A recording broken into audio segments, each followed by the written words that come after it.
Greetings and salutations. Welcome, one and all. Sorry for the delay. I forgot to do some stuff. I forgot to prep. Okay, there, you caught me. No, it's fine. Hi guys, welcome in. My name is Michael. I'm the Dead Aussie Gamer. Welcome to Pathfinder Reign of Winter, our first edition game, featuring these wonderful and amazing Patreons who help support my channel and allow me to put on this cool and amazing game. Good evening, everyone. How you all doing? Hello, we're doing good. Hello, doing well. Hello. Ahoy. Yeah. And it is so good to see each and every one of you guys. I cannot wait to delve into today's game. Let's look at something better. There we go. Boom. The nation of Irrisen. Ta-da! You guys can see it behind me. Now, before we begin, guys, let's take a quick moment to thank all of the cool and wonderful people that help bring us to the channel. And that is, of course, our sponsors, starting with Hero Forge for the wonderful artworks you can see on stream and on screen throughout the course of today's game. Go check out Hero Forge, well, not now, after the stream, where you guys can make your own 3D models for your own adventuring characters, have them 3D printed for your adventures at home, or you can use them for cool things like tokens and avatars and all other manner of awesomeness. Secondly, of course, we would like to take a moment to thank Sirenscape for the beautiful sounds that you will hear over the course of today's session. I haven't got it queued up yet, but it'll play over the course of today. And lastly, Fantasy Grounds for our VTT of choice, which allows me to look like I'm prepared for my games, which I didn't do today. But that was not Fantasy Grounds' fault. That was my fault. Zooming right through, let's give a quick hello to each and every one of our players. Playing the role of Kyrie, the Slayer Assassin Rat Folk, is none other than our dear friend Calindria. Good afternoon. Good morning. Yes, good morning. Just real quick, unrelated. I have like a crackle in your audio. A crackle in my audio. Yeah, It's real weird. Yeah, I can hear it too.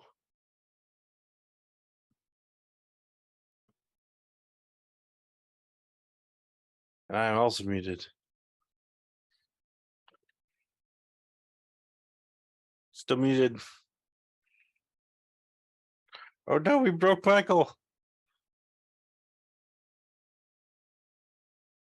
I say, yeah. Give the man a second. Introduce yourself, Calandria. No, just kidding. Hello, everyone. I'm Kyrie. I'm Rat Folk Slayer. I am a former assassin. Who I need to maybe get back into that a little bit. I'm also currently haunted by Mistwind Hell yeah. because I spat in the face of a statue of Pharasma, and you know what? I'd do it again.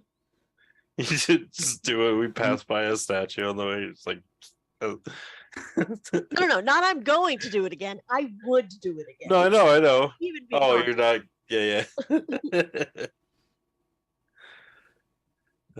Kichiro. Oh, keep going. All right, Kichiro, you're up. Go, Lucas. Hello, I am Kichiro. I am a samurai kitsune. Yeah, that's the word. I almost forgot. Kichiro is a Ronin. His former master died. He ended up at the Cinderfang Academy to round out his education, as it were. And he's found himself now as the Black Rider. So that's fun. That's what he's up to. All right, fantastic. Can you guys hear me now? Yay! Yes. Or do I have a crackle? I need you to talk longer. Jimmy Crackhorn and I don't care. Jimmy Crackhorn and I don't care. No, it's not. It's not as bad. So you're fine. Yeah, What do you sounds mean good not now. as bad? Is it there or not? It's good. I heard It's- 3 cracks in that. It's there a little bit, yeah. All right, I'll fix it later. I'll fix it in post. Yeah. There's no fixing in post. All right, next up, let's keep going. Marcus. And then we have Jex, played by Marcus DM. My Did- shit. Can I? Hello. Yeah, we can. Yeah, hear we you. hear. Yes. Yeah. Okay. Hi, I'm Marcus. I'm playing Jack. I played Mistwind before they met a fate and is now hunting Kyrie. Jack is the son of the blacksmith, and he is a draconic bloodline sorcerer. Yeah, all right. Can't wait to see if you do more dragon stuff. You had claws come out before, right?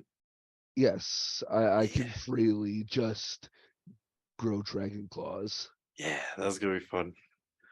All right, I'm And then, Neil. and then we have Oh, Grex, the real life yeah! goblin, playing the I am not a real real life life goblin. I am a goblin playing a goblin playing another goblin.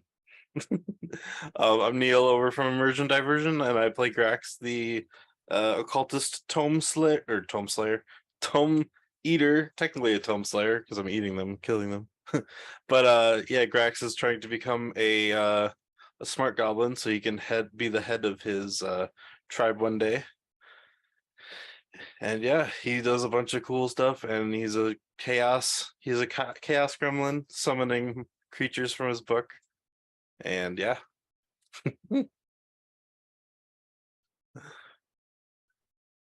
Cromwell. And yeah, Cromwell is a Ariad monk. Studies both the scholarly arts and the martial arts, and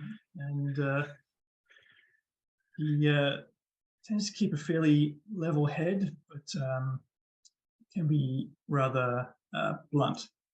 He seems to struggle a little bit with the social aspects, although struggle, I guess, is not the right word. He interacts fine. It's just sometimes other people don't quite like what he says.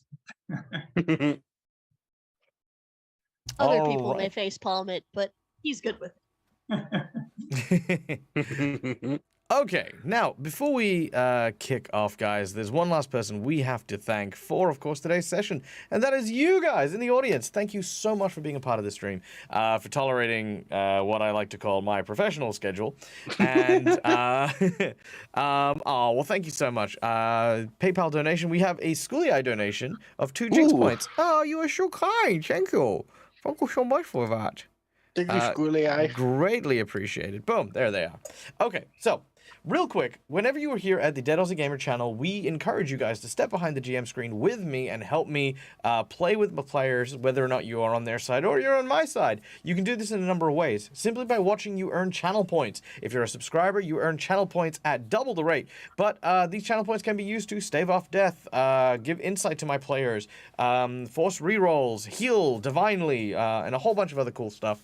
But, of course, if you are feeling generous, you can donate, much like our dear friend Schooly Eye, to the fund, the Road to Gen Con fund, because I'll be going to Gen Con later on this year, and tickets are goddamn expensive, because I live in the crack ass of nowhere. So, if you want to help me get to Gen Con this year, there are a number of rewards that come in through that, such as, for a $5 donation, you can give one of my players these little red tokens here. They're hero points. They can be used to stave off death, roll with advantage, or petition the GM for stuff that isn't in the game.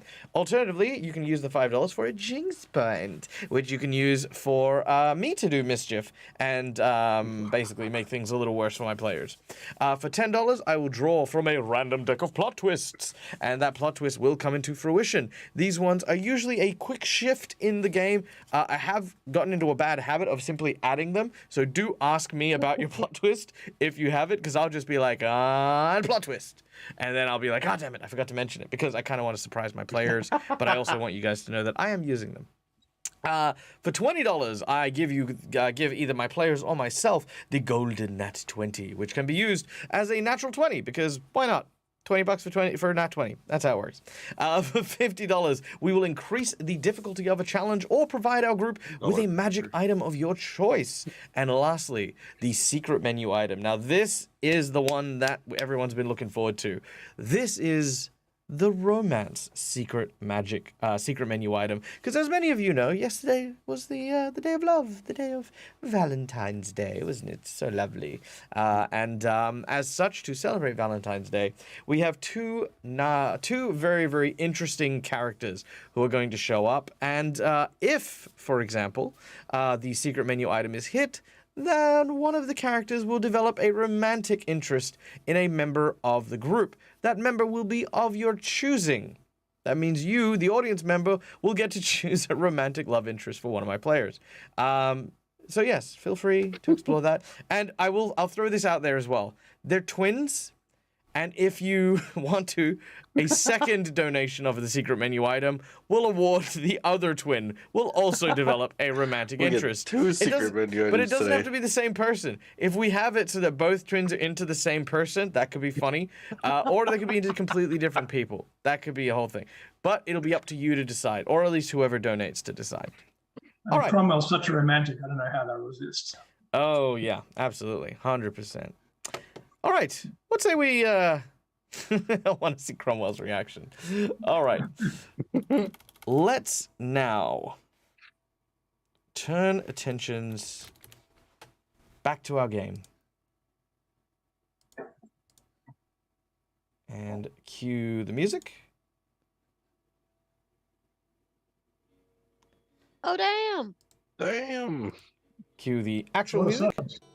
Hey, whoa! That 20 is gifted. 20 subs. Classic Sam! Sam! What are you doing? Thank you!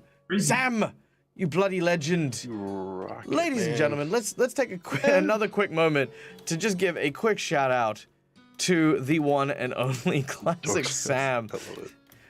Classic Sam is a absolutely incredible entity within the TTRPG community. A very, very wonderful supporter, as we can clearly see, of my channel, as well as the channels of a bunch of my friends as well. They also, I also did an interview over on Classic Sam's channel as well. So please give it up because I think more people need to be like Sam and just be a part of the community, supporting content creators, you know, really elevating the people in the community, whether it's through your own content or through just your kindness. Classic Sam is absolutely just a wonderful person. So yeah, please go check out their channel for me, and yeah, go see all the cool stuff that they're up to. Welcome in, and you know, you're always home here, Sam.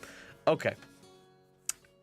Now, when last we left our adventurers, they were traversing across the frozen lands of Irrisen, the winter-touched lands to the north, run by the Winter Witches, daughters of the infamous Baba Yaga. But things are not well here in Irrisen. Gesundheit. It's Sorry, quite I cold. was muted. It is quite cold, as the cold nips at your very nose and your knees. Every generation, the Baba Yaga returns from wherever she is to bestow a new queen upon the lands of Irrisen. However, this year something has gone awry. She has not returned, and her absence has caused a calamity to begin. The Winter Witch, currently in power, has used her great and magical influence to create portals around the world, and has used it as a means to create a winter that is now stretching over the globe. Our heroes have managed to cut off one of the portals to Taldor, their homeland, but are now trying to find their bearings and perhaps restore the world to what it once was. Kichiro, our Kitsune samurai, has struck a deal with the... well, not struck a deal, but taken an oath to the Black Rider as he fell in battle, to herald the Baba Yaga and see her return to restore things to the way they should be. And so our journey with Nadia Pesca, the traveling merchant, our heroes now traverse the roads towards Whitethrone in hopes of finding the Baba Yaga's dancing hut, so that they may find what had happened to her and restore her. After an incident where our heroes have stopped to rest and helped a poor couple try and overthrow this kind of like fungal mind-controlling plant-like creature, as well as slaying a moss troll, our heroes have made some good passage from the town of Waldsby, having traveled almost a third of the way now to the place that they are seeking. The next event happens further up ahead.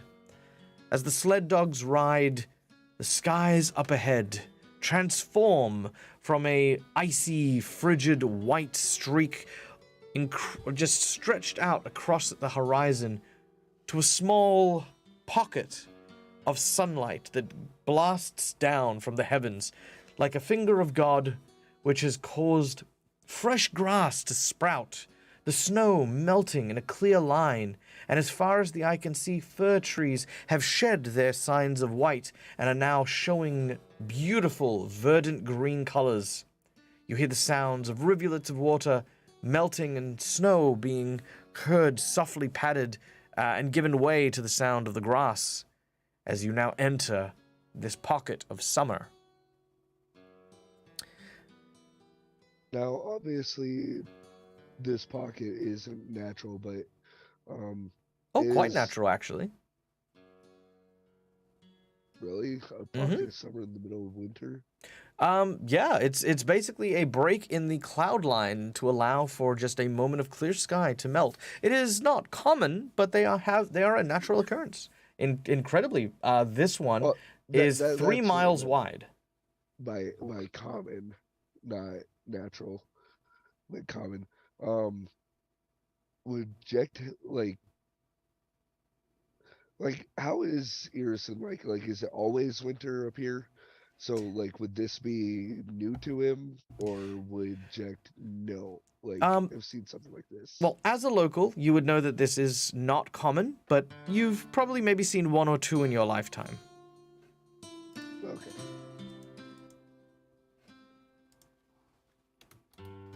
Yeah, just gonna run into the sunlight and kind of like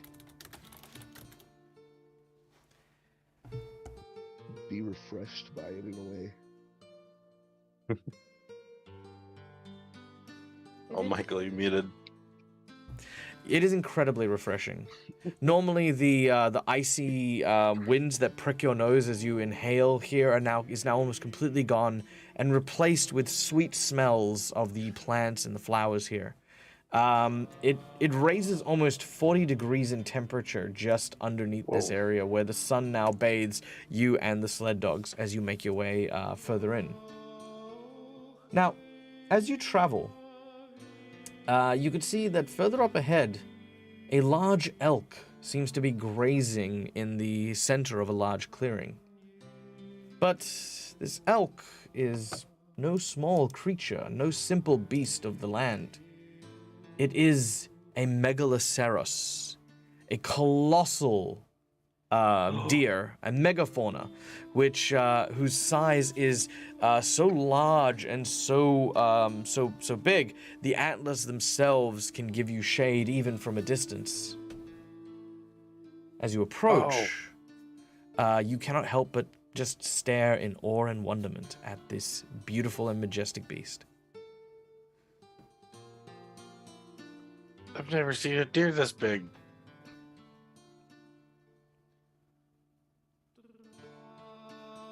It is quite beautiful.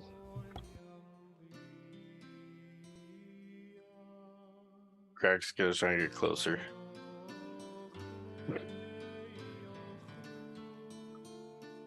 Have we untied you yet?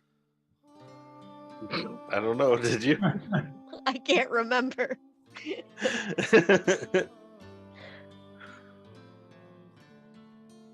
Hmm? Well, Kichiro, because I'm pretty sure I gave him to you last. Is he untied yet? No. Escape check. No, I'm just kidding. Well, if you remember, you're the one who tied it, so you tied it too well. Oh yeah, shit. Damn it. No. No. Well, struggle as you might, you seem to find it'll take you a little while to free yourself from your own captivity. However, as you do so, I need everyone to make me a perception check as you begin to approach and get closer to this large elk.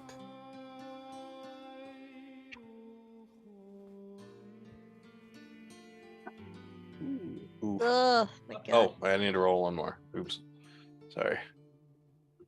So it's a 13 for me. All right, and Nadia gets a... Ooh, nice. All right. Oh. So, Kyrie, Kichiro, Nadia, the three of you, as you approach The elk seems to turn its head upwards. It sniffs the air. Something's not quite right. It seems to have picked up some kind of scent.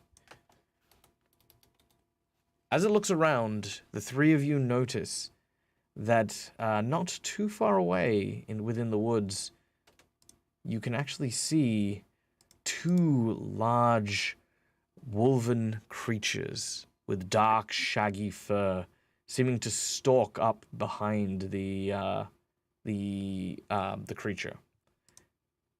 They're mindful of its wariness now, and are preparing to attack. Kyrie is going to kind of, with the back of her hand, tap whoever is closest to her, because she's still out of it because she hasn't really been able to get a good night's sleep, and point in the direction and be like, "You guys see that, right? Right? Does everyone see that?" Do it. Oh, yeah, that. Well, are they gonna go kill it, or? I mean, it looks like they are. I don't really want them to. But if they are hunters, that is what they do. It's the first non-horse I've come across. I don't want it to die.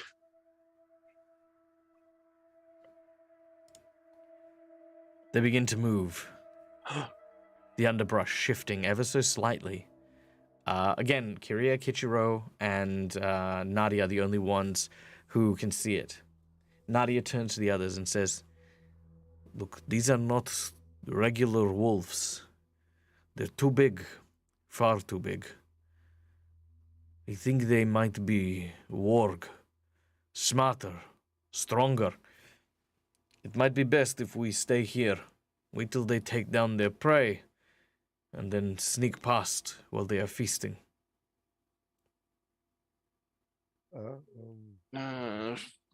Sound yeah, wise. you're right. The call is yours. The creatures suddenly sprint, and as they do, the deer turns, but it's so big, it's so large, that it doesn't have a sharp turning circle, and as it places its weight on its on the left side of its flank, immediately the two wolves work in tandem and grab onto the ankles, pulling them out from under it, and causing the large beast to suddenly fall to the side. You hear this large thump as it lets loose this kind of like, it's just an awful sound of distress. All right. You guys do anything?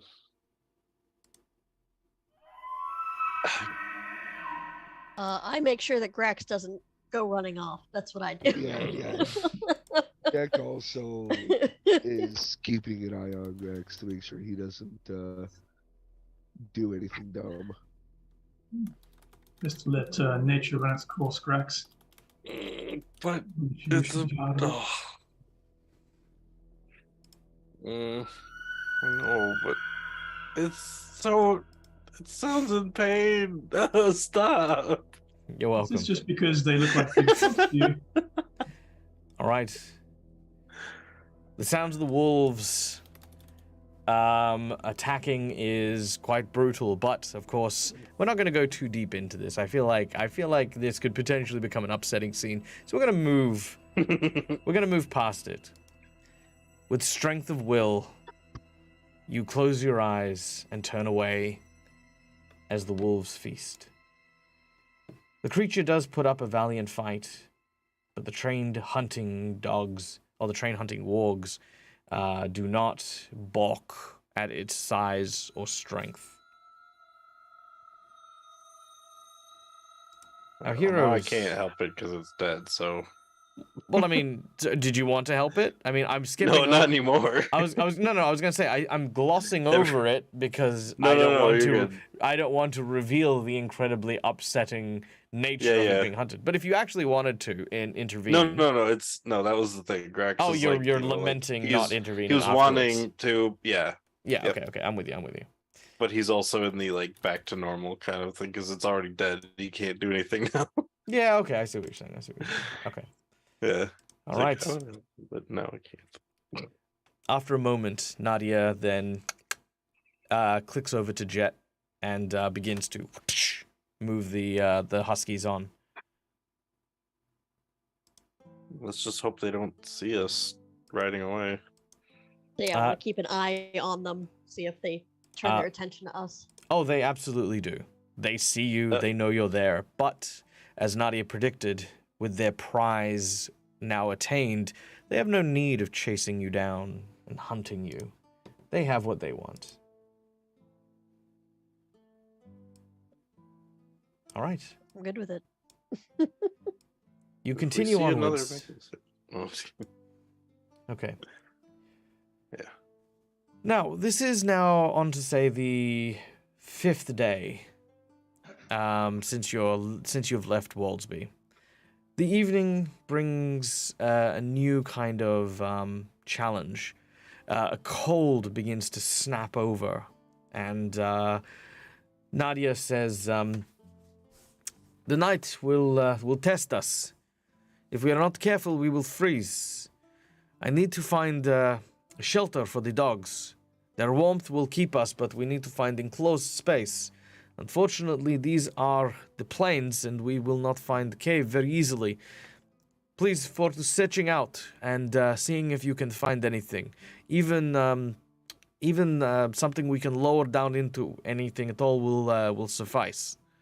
Otherwise, I will begin to build small igloos, and each of you may have to sleep with a couple of dogs in your space."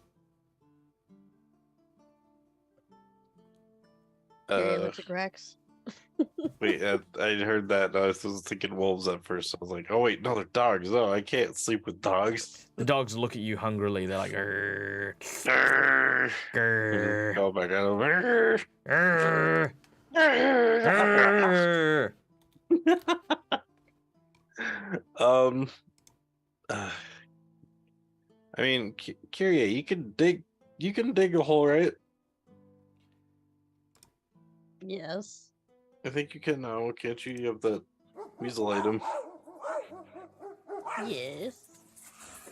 Yeah. I don't want to sleep with dogs. You should make them a hole. I mean, it would provide warmth if you're in there with I'm others. not going in with the dogs. I'll make my own hole if I need to. The sled dogs look over at Grax and continue to bark at him every now and then. Nadia is God, doing I her just- best to keep them I okay. just walk away from the dogs because I'm annoying them, but also they're annoying me. Should have said. I'm gonna go Kichiro read gives my a little picture tug book. on the leash as Ah! Drax tries to walk away. No, Virginia, stop. No, it's finally playing catch up. Green Elements has lost its. It was the 20 gifted subs made it lose its mind.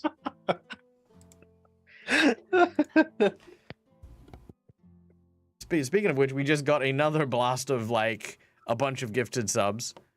Wow. Yeah, that's it playing catch up. Oh, it's playing catch up. Okay. Okay, fair enough.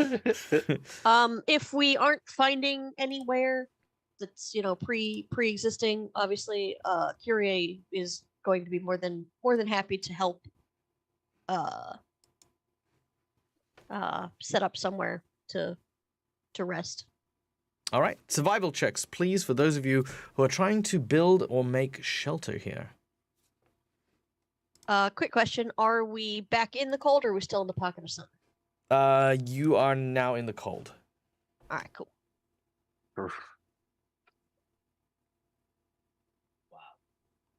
Do we have the disadvantage because we're next to Grex? No, because you'll be spreading out to go and search around. They're just dragging me behind the sled. Well, No. Okay. you'd think if someone who Aw. lives here, he would be able to do better. Well, Yeah, not 6. necessarily. Again, it's simply a matter of there is nowhere to find. You know what I mean? It's not that you couldn't find the one that's there, but there was none. Now, as you begin to search, unfortunately, there is very little that you can find as a suitable place to bunker down. So, working together, you make yourselves several igloos throughout the area. And yes, unfortunately, Grax, you will need to bunk up with some of the dogs. It is explained to you quite clearly. They're happy to knock you out. Or at least Nadia is happy to knock you out. But if you do not have the dogs in your igloo, you will freeze to death overnight. The dogs will. Jack wants to take a bunch of the dogs. Yeah, if you want and it'll feel more comfortable, you can go to sleep with Nadia because Nadia has the most control over the dogs. But Yes. but yes, you're gonna have to resign yourself. Otherwise, to I this. won't be able to sleep and I'll gain exhaustion. All right. So Oh, we're going to be doing what I like to call a campfire moment, where I ask a question and each of you will answer in character in a way that you find befits you. Today's question, actually, let's ask chat. Chat, do you have any questions you would like to ask the group that you would like them to delve into? Anything at all? Let me know in chat and we'll throw that in there. For the first part, let's start with something simple, something nice and easy.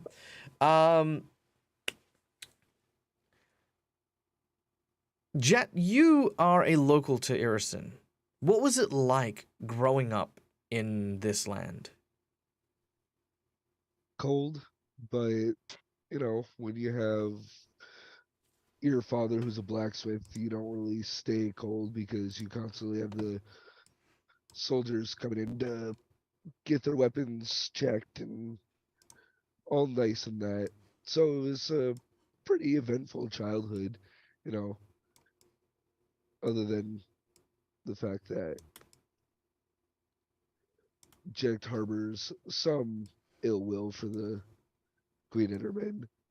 He still, as he was growing up, though, holds his father in the highest of regards. And then, of course, his two closest friends, who would have been Nadia and Hestrig. Very cool. All right. Question for Kichiro. Your way of living, your lifestyle is not common to the Taldan empires. Where did you learn your art of the sword? So when I was young, I was orphaned and I was taken in by a samurai master, and I was raised as a member of his family, and he taught me as I grew. What are samurai? Samurai are noble warriors who value honor and a fair fight. We train pretty much constantly in the way of the sword, using the katana as our primary weapon. We also have the wakizashi that we use as a sort of secondary weapon, which is a shorter version of the katana, basically. All right, I see. Next question to Grax.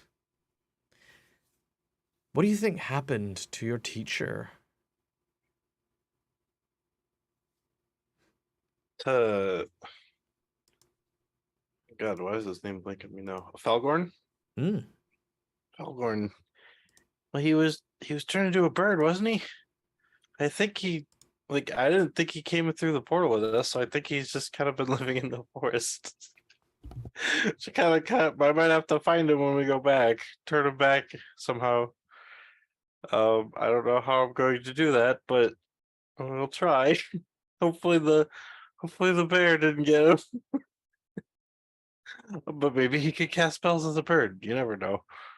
I mean, for a little while I was able to cast some spells as a weasel, so Very true. Very true. until a higher power said no longer. It's very true. Cromwell. Nadia is difficult to read. How does Cromwell feel about Nadia? Um,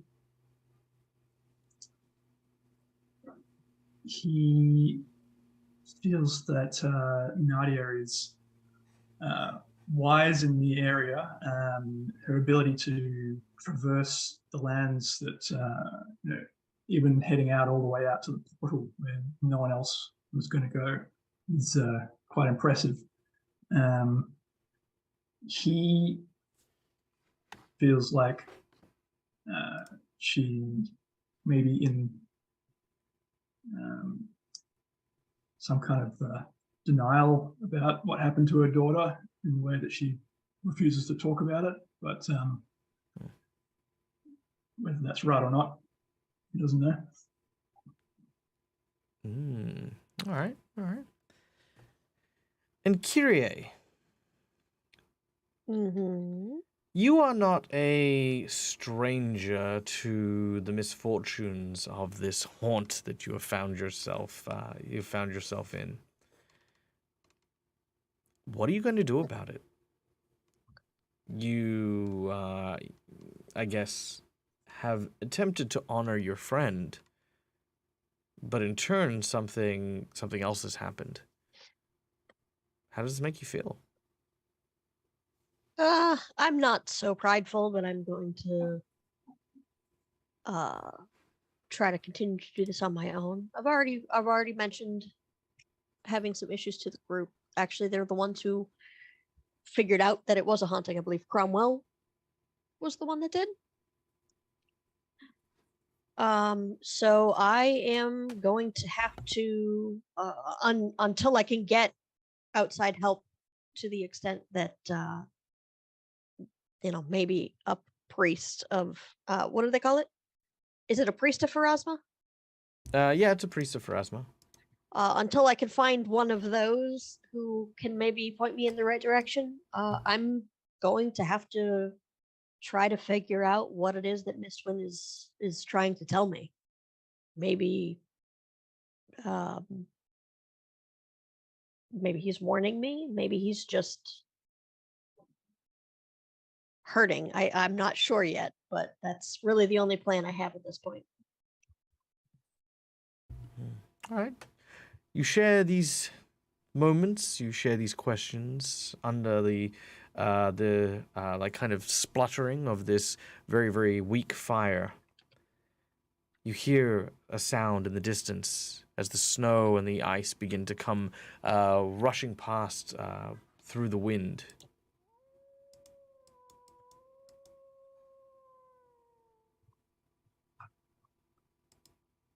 Nadia looks over at Grax and says, "Do not worry. The wolves, they do not hunt in the ice like this. It is safe for us for the time being." I'm not afraid of the wolves as I turn to the dogs. The dogs stare at you. I just cuddle back in and just kind of lay there. All right. Night begins to peel over, and slumber takes you. Kyrie, I need you to make me a will save as you attempt to fall asleep. Yep. Has not gone well so far. Yep. Oh no. All right. Unfortunately, your exhaustion remains, and your night is hard. But in the middle of the night, all of you are awoken to the sounds of footsteps approaching.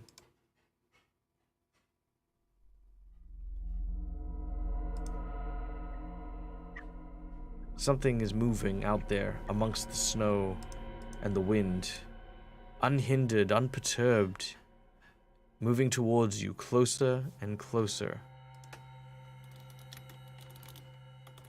I don't know why. Grax is gonna take a quick tiny look outside and just see if he can see anything. You peer out. It is difficult to see. But as you squint, two silhouetted people seem to be making their way towards you. Can I use the lens of scent or whatever that weasel item the lens was? I think it saw scent lines or something. It does. You see scent lines that simply tell you danger. I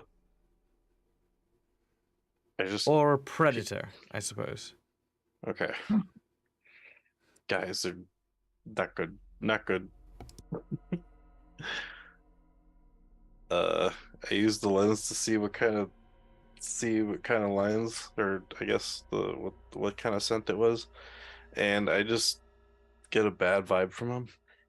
They think they're predators. I'm scared. They could. Oh my god, they looked big. Those Kyrie, wolves, if she sees them as well, is gonna go ahead and ready her knives. All right. You pull out your knives. As they approach, they stop and look at each other before looking in your direction. They continue forward, and emerging, you see two figures.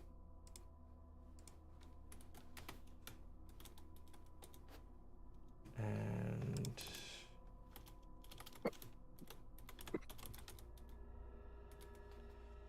these are what you see. they don't look like wolves. They do not.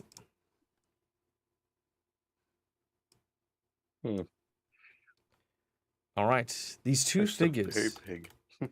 step into view, and as they see you, they look at each other. Their eyes piercing blue, almost like ice. Their hair white as snow.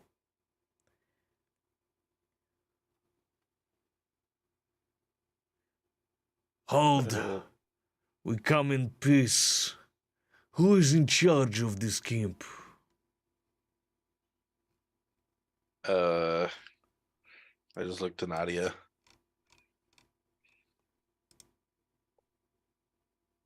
Well, we don't have a elected leader as such. We seem to have lost them somewhere along our journey. Oh, sorry, I probably should mention. They'll actually start by speaking Irrisen. Oh, of course. That was So my they actually say, bad. "Oh, look, look, All you, Well, Jack. it's a- Love yeah, rock well, it's a good Which- thing Yeah, Jet, you speak quite clearly. Jack will respond that he goes, we do not have a specific camp leader, but I would be our guide. My friend Nadia here. is it just me or is Jet really quiet? I couldn't hear him very well. Yeah, I think. Yeah, Mickey- there we go. Is that any better? Yep, That's a better. little better. Do I All need right. So I to think he say what said. I think he said there's no leader, but the camp guide is Nadia. Yes. Nadia. Yeah, he did. Yeah, Nadia steps forward and says, I am happy to translate, but I do not wish to speak on behalf of your company. If he has business here, I think it'd be best if you spoke, with him. She'll from this point on, she'll translate back and forth as you speak. The two look at you, and the female says, I do not like this, brother. They smell strange. Smell different than the others. Do not worry. If there's any trouble here, we know how to deal with it. But I presume that you are not trouble, yes? Well, trouble has a way of following us, but we don't Yeah, what- tend to start it. And when they mention the smell, I'm Kyrie is gonna look over at Grex. I don't smell that bad. You smell like gremlin, little goblin. But I am a goblin, so I smell like a goblin. As she growls, Hey. as she growls in that immediate moment, Jet, you now realize what this is. These two are not people.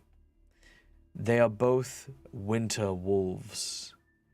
Now, winter wolves are normally wolves. It's exactly what they are. They are much like the wargs. They are smart, cunning, ruthless. But a long time ago, a clan of winter wolves made a pact with the Baba Yaga and feasted on the flesh of humans. Ever since then, their descendants have been able to take on the form of humans, though deep down, inside, it never changes their feral nature, their hunger, their hunting instincts.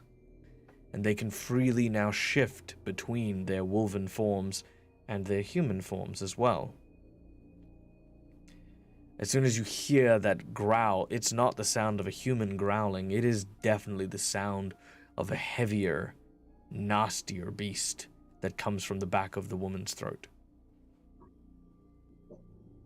Okay, so Jack. So they're knows like a this. shifter, but only between human and big wolf. Yeah, basically. Right. But So they're Jack knows- unlike a shifter who is like a half-blood, they're pure blood winter wolf. Okay. And then it's like a magical human form. Correct. Things you know about them. Number one is they are generally loyal to the crown. I say generally in the sense of they are loyal to the Baba Yaga, and the Baba Yaga said that the queen is in charge, ergo they are loyal to the queen. They are basically the equivalent of roving police. They can do whatever they feel like is right because their, I guess, loyalty has never been questioned. None of their family, none of their clan or their race have ever been brought into question over things. So if they kill you, everyone will turn a blind eye and say it was for a good reason. And lastly, they do actually have a frost breath weapon, which they can use both in wolf form and in regular form. And one of the most common things that they like to do for punishment is to turn people into statues as a warning to others. I'm not really feeling this whole we come in peace vibe. So far they haven't done anything. They're just like, you know, they've asked a couple of questions, but this is what Jet gets when he realizes this. This is just the insight that he knows. Oh no, when she growls, Kyrie is going to say that out loud. Oh, sorry, my apologies. Yes. Marcus, the DM, has gained an insight bonus. I mean, I just gave you a bunch of information, but let's give you a little more, shall we? It seems as though these two wolves are looking for something rather than looking for you. It seems as though, really, they're not interested in you guys specifically. Jack's going to kind of shift a little bit on the air of caution, but he goes, if he knows that they're not looking for them, but they're looking for something, he's gonna go. It seems you are tracking something. Am I correct? They look at each other and then look at you. This is correct. We have been searching for something for quite some time. The trail seems to have gone cold with the winter snow. But we have found instead a camp full of strange travelers. Instead, we are wondering if perhaps our quarry may have treated with you, but you do not bear their scent. What is the scent? What is it? The scent is of a traveling merchant, someone who has been selling their wares atop a great beast with feather and fur. He does not belong here. He has caused much problems. He has struck out against those who serve the Winter Queen and must be punished. I mean, if you're heading that way, I mean, are you? I mean, you seem to be currently in the middle of it, and I wouldn't want to like keep you here any longer if you need to go. Well, you clearly knew that we were here. Is there perhaps a reason you approached us? Are you looking for help?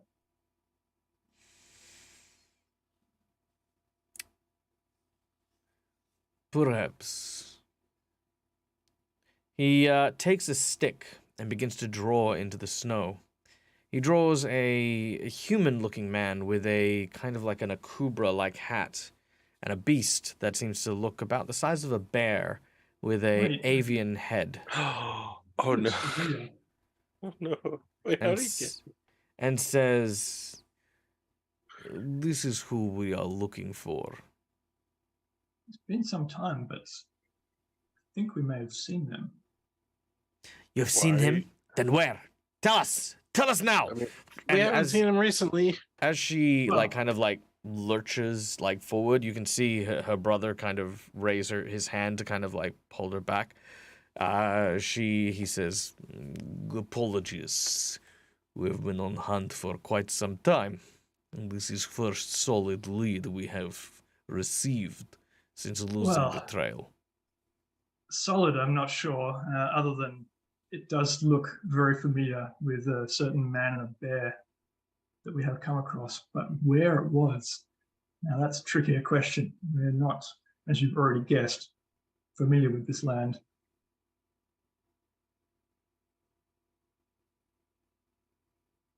Kyrie, Kichiro, anything to...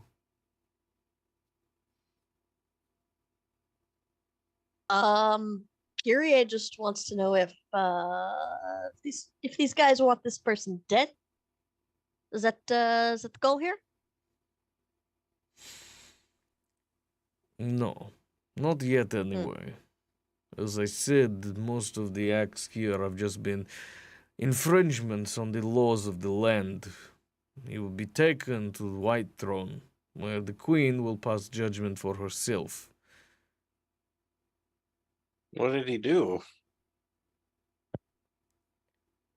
He has sold wares in places that are illegal. He has treated and traded with enemies of the crown. And worse still, is he has so much as to defile the visage of the Queen. Man, who would do that? Who would defile visages? That's ridiculous.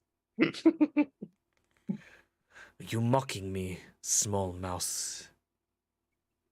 Excuse you, I am a rat. Sorry, small rat. That's better. You I'm watch as not her, a rat. I'm a goblin. her eyes get wider and her mouth starts to snarl. Once again, her brother reaches up and you see this time she's actually pushing a little harder against him, and he kind of manages to hold her back, almost growling back at her as she does so. She turns and she walks a good maybe 10 foot away from you guys as she does so. Well, as to the accusations, we obviously can't speak to any of those. When we met him, he did aid us. We were having quite some trouble with some people. One of our members stuck in the ice, and actually, I believe it was you, Grax, who died. without cutting Probably it tools. was, yes. Sorry, what? You were Busy stuck in looking the at the- ice. Oh yeah, I was in the ice. Sorry, I was Yeah. busy looking at the dogs. They were giving me the eye again. He provided us with the cutting implements to dig you out. It wasn't Yeah. exactly a trade, though. It was more of a offering at the time and a promise to meet again at some point. Wait, I got pulled into the ice by an ice elemental, and then he got me out. Hmm. Hmm. Now, it was on a river, but exactly where or which river, I'm sorry, I'm not sure I could help you with that. Well, this is fine. It is already plenty that you have encountered this individual. Rest assured, we will continue our search. Perhaps for the time being, you will allow us to remain in the vicinity just till morning. We would not like to see you come to any harm before daybreak. I mean, that'd be good. Thanks. Well, means. Good. You do not worry about sharing space. We are accustomed to the cold. We will stay out here and remain on watch. Then in the morning, we will part ways. It is late for introduction, but I am Seraph, and my sister, Elandra, is the other you saw. If you wish to address us, you may use these names. Well, I met Seraph and Landra, was it? Yelandra. Yelandra. She seems to be kind of like I said, she's about 10 foot away. She's like kind of listening, but she's sick of her brother kind of pushing back against her. Was it passed on to us what they are, or Not yet, no. are we okay? Yeah. But at this point, he will, I mean,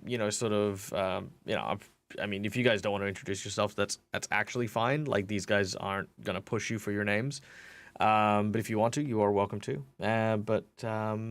Actually, yeah, real quick. Is anyone gonna exchange their names? Jack would, out of courtesy. Sure. Yep. If anyone starts to say Kyrie's name, they will get an elbow in the side. Sure. Nadia will also introduce herself. Anyone else? And you can call me Cromwell. I've kind of been like since Elandra has been like kind of pushing against the brother. I've just been kind of keeping an eye on her, but I'm also in the inching my way trying to get out of the ropes, but I can't still get out of them. I'm just kind of slowly Sure. and then I just say I'm Grax. They acknowledge you, and again, Yelandra seems a bit rough around the edges, but if it wasn't for her like kind of bite your head off attitude, she's actually quite pretty. And Grax, even you kind of see that, because goblins have a very fond affinity for wolves, and there is something about her that kind of wolven kind of thing that's kind of cute. You kind of Now that I think about it, did we encounter that trader on the way to the bandit hut? You did. He saved you guys Was from that the. before or after we crossed through the portal? I think it was before the portal. Yeah, I think it was. Yeah. Kichiro, what about yourself? Kichiro will just offer a simple nod and greeting. All right. He moves away and will basically set up outside. You guys have some time to talk to one another and interact before the morning. It is up to you how you would like to do so. Jack, when they're like away enough, Jack's gonna try to like huddle everyone together and give them warning. These two are not to be trifled with, that's for sure. They're not human. What are they? Knew it. They are they're winter wolves. Very Wolves? dangerous. Yes, winter wolves. Very dangerous, very smart. I'm sure they're very better loyal. than these things. As I kind of head nod towards the dogs without looking at them. Correct me if Wolves I'm are wrong, just but big wolves have a dogs. good sense Yeah, of hearing. they're better don't they? dogs. They're more tolerable. Say again, Cromwell? Wolves have a good sense of hearing, don't they? Yes, very, but that's why I'm not. Just turn and look at the two of them. That's why I'm not. Yeah, they're quite distance away, and between the sled dogs and you being like kind of in one of the igloos and stuff like that, they won't hear you from where they are. Okay, so it's not necessarily supernatural hearing, but just very good hearing. Yeah. How long would we be able to be outside, like where they are, without starting to freeze to death? Currently at night, probably maybe 2 hours before you start making saving throws, and then every hour you're going to take damage until you die. So given it Question actually, would I be okay since I've got cold resistance? It'll help you for a little bit, but it will take its toll. What if I have a 15 cold resistance? You are more than welcome to spend the night trying to find out what will freeze you to death. No, I'm kidding. I'm not gonna go out there. Good. But Do we need to yeah. define resistance, Grim? 15 cold resistance. Maybe a 20 Because will help. Kyrie is interested in them and what they do, and she would like to try to hold a conversation with the guy whose name I've already forgotten. Seraph. Seraph. Yeah, absolutely.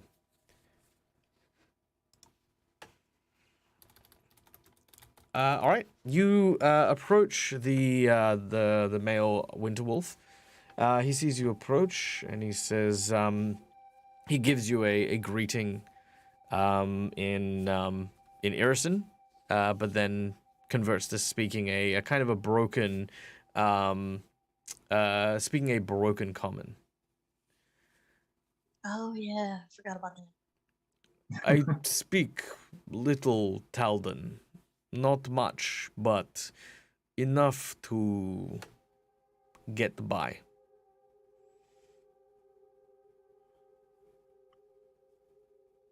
Kyrie is going to kind of give a, hey, you do pretty well, sort of a nod.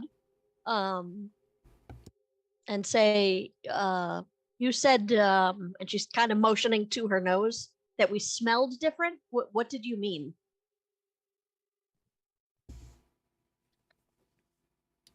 She looks over and she starts saying something in Irrisen to her brother. Her brother replies, and there's a bit of a back and forth between them. He says, forgive. Here in Irrisen, there are many creatures that come from other places. Not like you from other country, but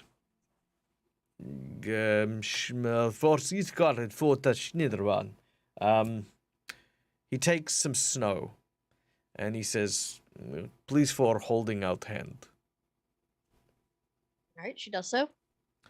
He pours the snow in your hand and he says, snow from earth, yeah? Wind from sky, hand from blood, flesh, all here, but different, from different place. Giant, troll, Volshnik, fjord, creature come from mountain. Pixie, brownie, fairy.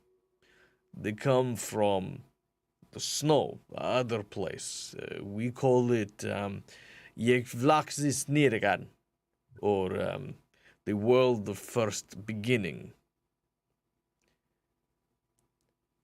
He smell like creature that come from this place. He's called Gremlin. Is a creature of misfortune. Smells like disaster wherever it goes. Kyrie is definitely nodding. Like, yeah, that sounds right. There are tales of such beasts and such creatures where will cause cities to suddenly collapse because bad luck follow them like smell, strong smell. Your friend, if we not see with our own eyes, would smell precisely like these creatures. She's going to mime the harness and be like, you can see that we're trying to help with that. Guys will not help. It's barely, but any little bit helps.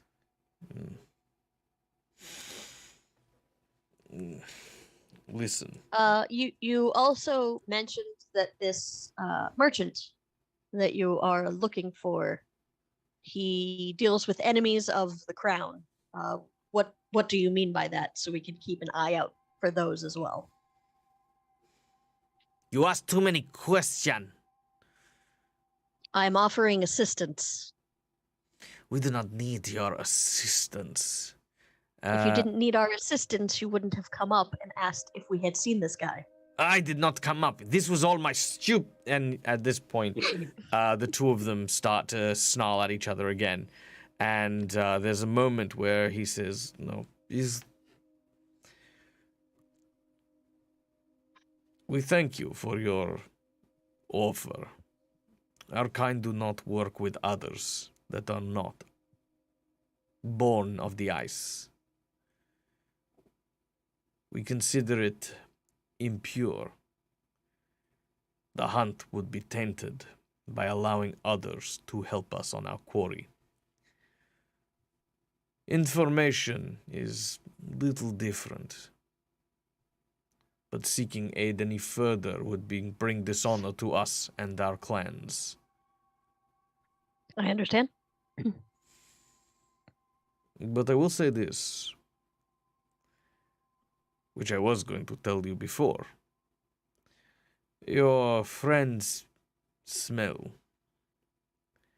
It is not coincidence that I was able to pick it up. There is a small place not too far from here, an old abandoned village. Similar catastrophe must have happened there, because the same smell was everywhere. The smell of the Jenkins.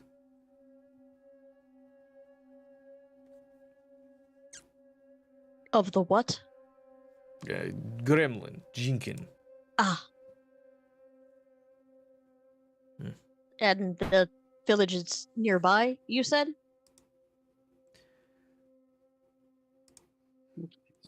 Probably maybe 4 or 5 hours out from here. Presuming you are continuing northward. I believe so, yes. Thank you. I'll have to let my group know so we can keep an eye out for that. Very well. Sleep well.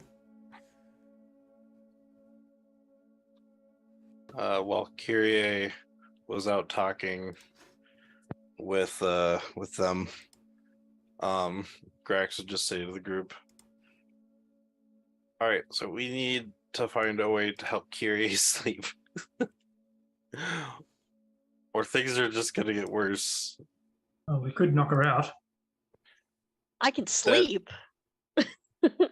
That's true, but I'd try to actually not no violence. I mean, I don't know. Maybe we got just I don't know. I mean, we figure it out. It was a haunting, so we just need to figure it out. Maybe I could try to go back to my notes and see if I can figure out how to get rid of it. I mean, not notes. They're more like picture notes, but I don't know. I mean, otherwise I could try and teach us some meditation techniques. Might not be sleep, but it may at least give us some rest. Yeah, that would be good. Kichiro, you got any ideas? I'm a little out of my depth as it comes to haunting, so I'm not sure. I mean, I could help with meditation as well, but I don't know how effective that would be. Aren't you literally wearing haunted armor? It's not haunted. You just talk to voices. Well, you speak to it. No, the armor is a person as much as you and I. It's a sentient construct. I mean, that sounds like it's haunted to me. I go up to the armor. Do you It's know how not to haunted. get rid of a haunt? It is who it is. It's got its own personality. It's not haunted by anything else. Well, I'm sure that whatever is haunting Kyrie has its own personality as well. You are completely missing the point, but that's all right. Did you say it was Mistwin? Or did she say? Yeah, I've mentioned it being this one. Yeah. Maybe I should deal with it then, because Mistwin had a grudge against me for a little while. Maybe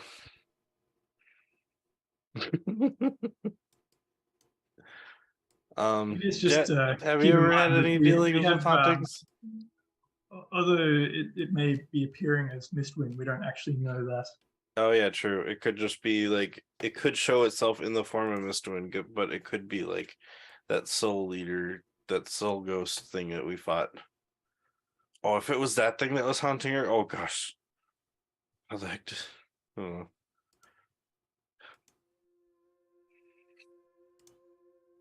Ugh. Jack, has your priest ever dealt with anything like this in back where we came from? Forgot the No, name of the town already. because nobody in my town are. Everybody in my village are faithful worshippers of Pharasma, so no one would be, no offense, dumb enough There we to go. spit on her statue. I was waiting for no one would be that stupid. Right.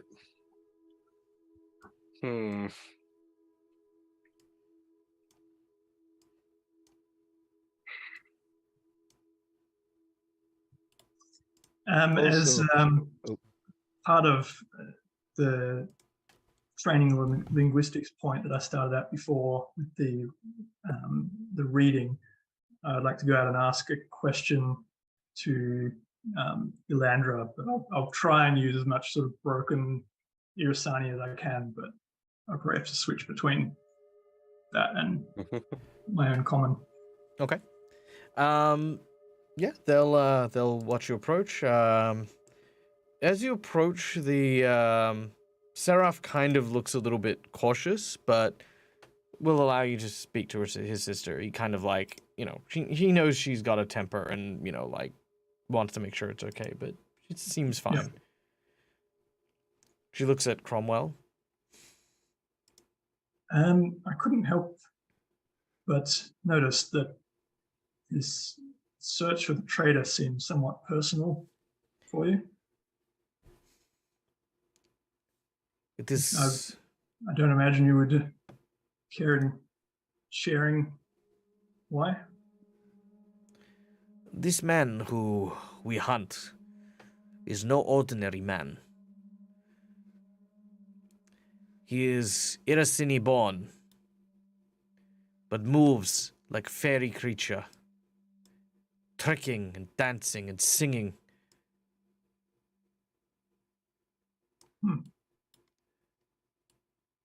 We once mistook him for a lost traveler to help and to aid, but he used our kindness against us. He stole something from us. I see. And we will get it back and ensure that he is punished tenfold for his discretion, for his digression. He didn't come across as the type that stole things, but then one can never tell where a trader acquires items. I take it this item was of significant value. More than this. It was a brooch belonging to our mother. It is important to our people because without it, we...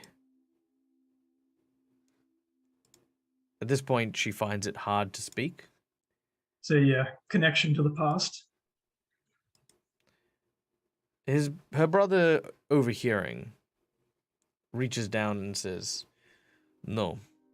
What she's trying to say is, without this brooch, my sister will not be able to wed. Oh. Our people are a dying species. Every period in which a winter wolf is born with our very unique genetics. We must choose to breed with either winter wolf or with some other form of humanoid creature and produce offspring.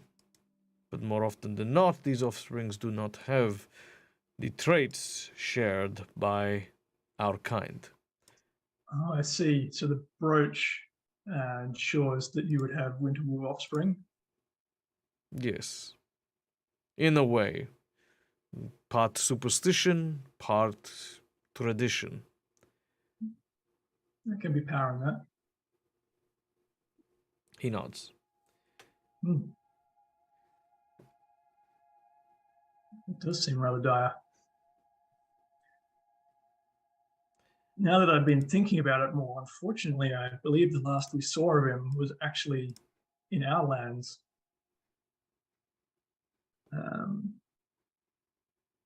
But there are perhaps some people we have come across on this side that's, well, storytellers of sorts. We tend to have knowledge of various areas. And whilst we're not exactly, I wouldn't call us allies, we're on speaking terms. If we see them again, then we can certainly make inquiries whether he is crossed over here. He is, he kind of nods gratefully for that. Now, Although I suppose as we're parting ways soon, is there a way we would have of contacting you? he shakes his head. He says, if you find us in the Whitethrone, that is where you will likely, that's where you will likely find us. Where was that, sorry? Whitethrone is the capital. Whitethrone. Okay.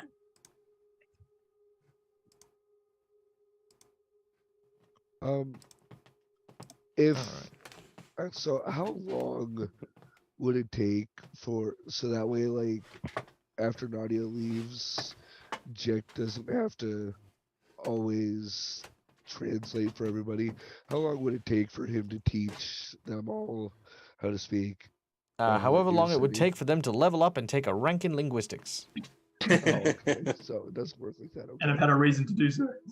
Yes. Well, you've got a reason to do so. So next level, happy for you guys, anyone who wants to take a rank in linguistics and learn Irrisen. Yeah. My cat is scratching my chair, and you can just climb up if you want to. Yeah. Hey, Parade. Hey, Eldritch Scribe, what's up? How are you? Nope, no worries. Raid and run. Just real quick. Mwah, love your face. Thank you for coming here. Guys, Eldritch Scribe, wonderful group of streamers. Highly, highly recommend you go and check them out because they are a fun place to hang out. All the best, my dearies. And we'll talk to you guys soon. And we should collab sometime. I feel like we've known each other for ages, but we've never actually worked together, but we should totally do that. All right. Now,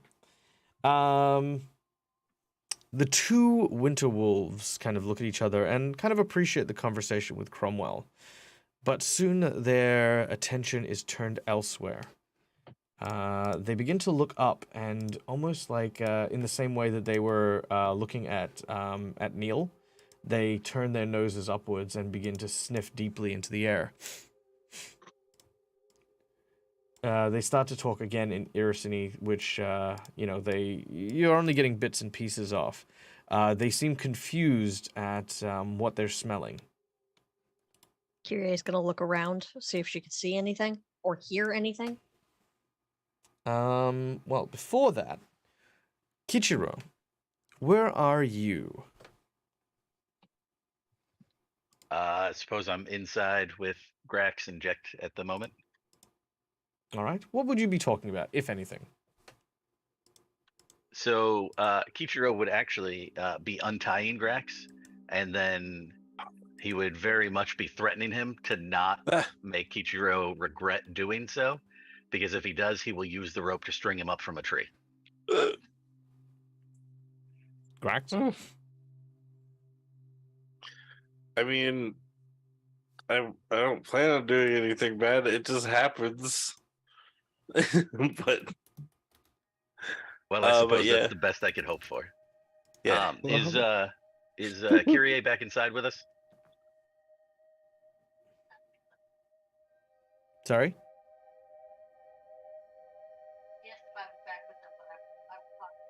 You're either super soft or super far not away coming from through. your microphone. Oh, I was muted. Okay. How did you hear me? That was weird. We couldn't. You're like Um, really far I away. was unmuted. Oh, from yours, gotcha.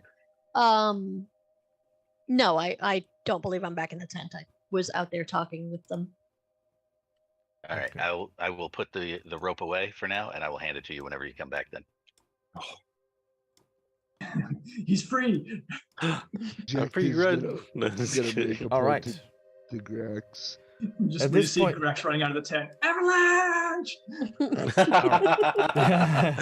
Everybody Well- dies. well, speaking Immediately of- regretted it. Immediately. Where's the explosion when you need it? All of a sudden, you hear the sounds of thunderous paw steps. Immediately, the two jump up and begin to snarl. You hear a noise coming from nearby.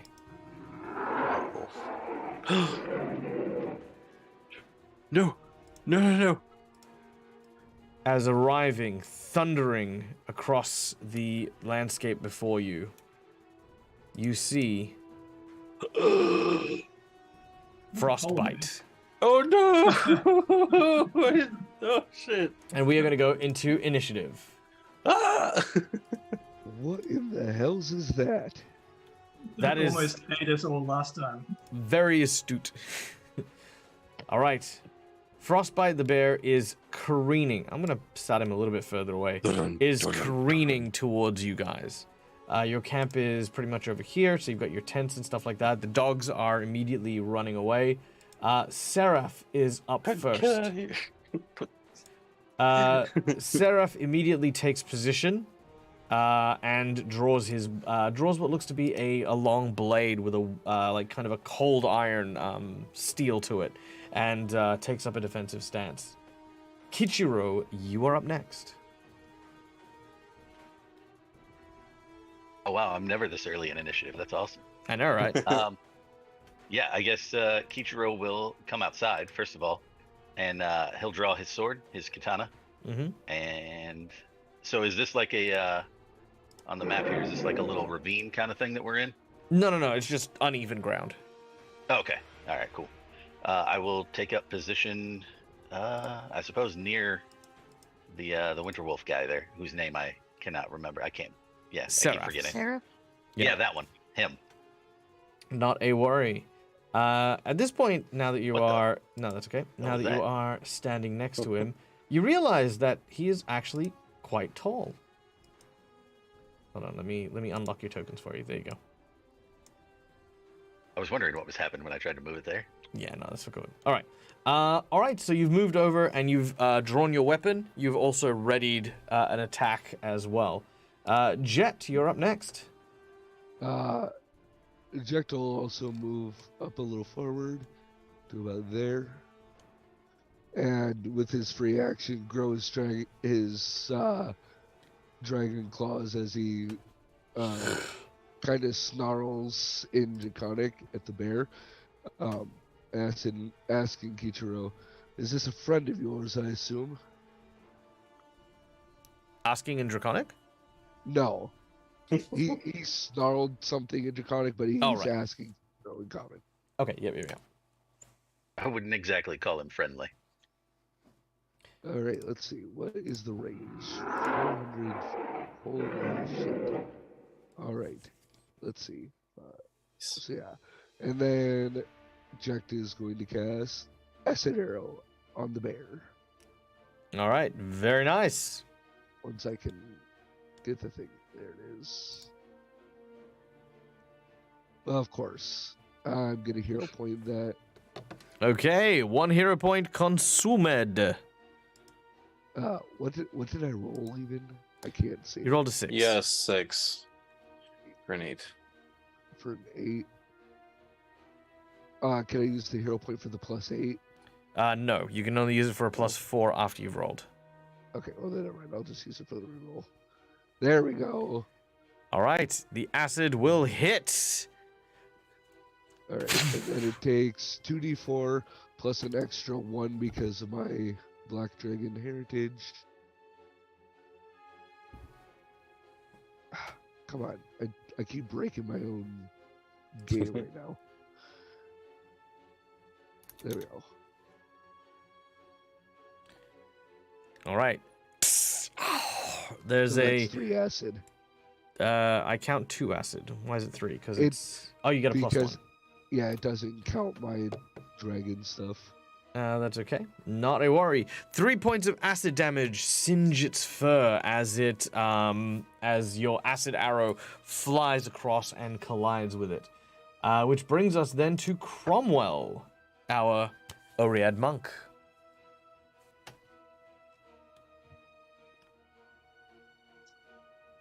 Yes. Right, let me see what kind of bear stuff I have. Oh, I was wrong. Wrong how? Where is it? It's plus oh, 1 point of damage per die rolled. Oh, so that's 2 dice. Yes. So it's 4 acid. Not a worry. Done. You can have the 1 extra damage. I mean, better than having to reroll it 5 times. I will move up to it to try and stop it from charging into the camp. You mean charging into the big ambush that like 3 people laid out? Well,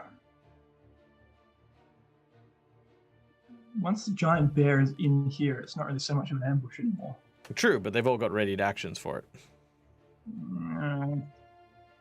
Alright, fine. As soon as you run in front of the vanguard, they're just like, okay. But you could ready an action to do a stunning fist, so that way you can buy yourself even more time, and that will interrupt the attack if. Okay. Yeah, I'll do that. Okay, so I'll stand, I guess, right here because if it's coming straight through. I'd probably stand like next to Seraph, like kind of, maybe about here-ish. Yep. Yeah, and I think that'd be perfect. Yep, no worries. And you're preparing a stunning fist to strike at him. Beautiful, I love it. All right, Grax, you're up next. All right, so I pull out my picture book and I flip through it to my picture of a wolf, and I'm going to hold it up and I say, "Barfnip, we need you," as a wolf jumps out of the page and lands right next to me. Need who? Pardon me, did you just say barf nip? Yeah, That's what. Yeah, I thought that's what he said. I asked him Like about vomit it. and bite? Yeah, Okay. that's what I named my wolf. I just want to make sure I'm hearing correctly. And It's I just will a- it's command. just a regular wolf. Yeah, it's just a regular wolf. CR1. Okay, wolf That it wolf's is. gonna get smacked out of existence right away. There you go. Your wolf, sir, has been placed on the board. And then I just command him to. I just say, "All right, Barfnip, we need you to kind of get around and get behind that bear over there. And if you can get behind him, then we can kind of attack him on both sides. I'll try and follow you over there, but we need you to kind of be stealthy." So I'm gonna go with him, but like, yeah, So you want him to stealth? yeah, I want him to stealth, kind of on the bottom, kind of go around the bear. So like when the bear comes in, he'll get behind them. Okay, he's going to double going- move stealthing. 10, 15, 25, 35, 40, 40, 50. He's going to hide behind that rock there. All right, so he's And going then- to double. So he's double moving stealthing quietly. Yeah, and then I will move forward 5, 10, 15, 20, 25, 30 for the diagonal, I think. Is this something I can hide behind? Is it like a mound of You snow? cannot stealth and move at full speed and also summon. Oh, right. Okay. Well, I'm gonna just kind of get behind whatever this is. Sure. Yeah. Okay. You do so. Next up is Yolandra, who will do the same thing. She will move, and she's actually standing over Cromwell. And as she's basically got reach as well, and will ready in action, much like everyone else, waiting for this creature to hit that bulwark. It is not going to have a good time, just FYI. Kyrie. Can I? So stealth is half move, right? Yes, correct. And then Any of the areas that are rock or look like lifted up bits of terrain is double move because it's difficult terrain. okay. Then I'm going to do this not stealthing. Sure.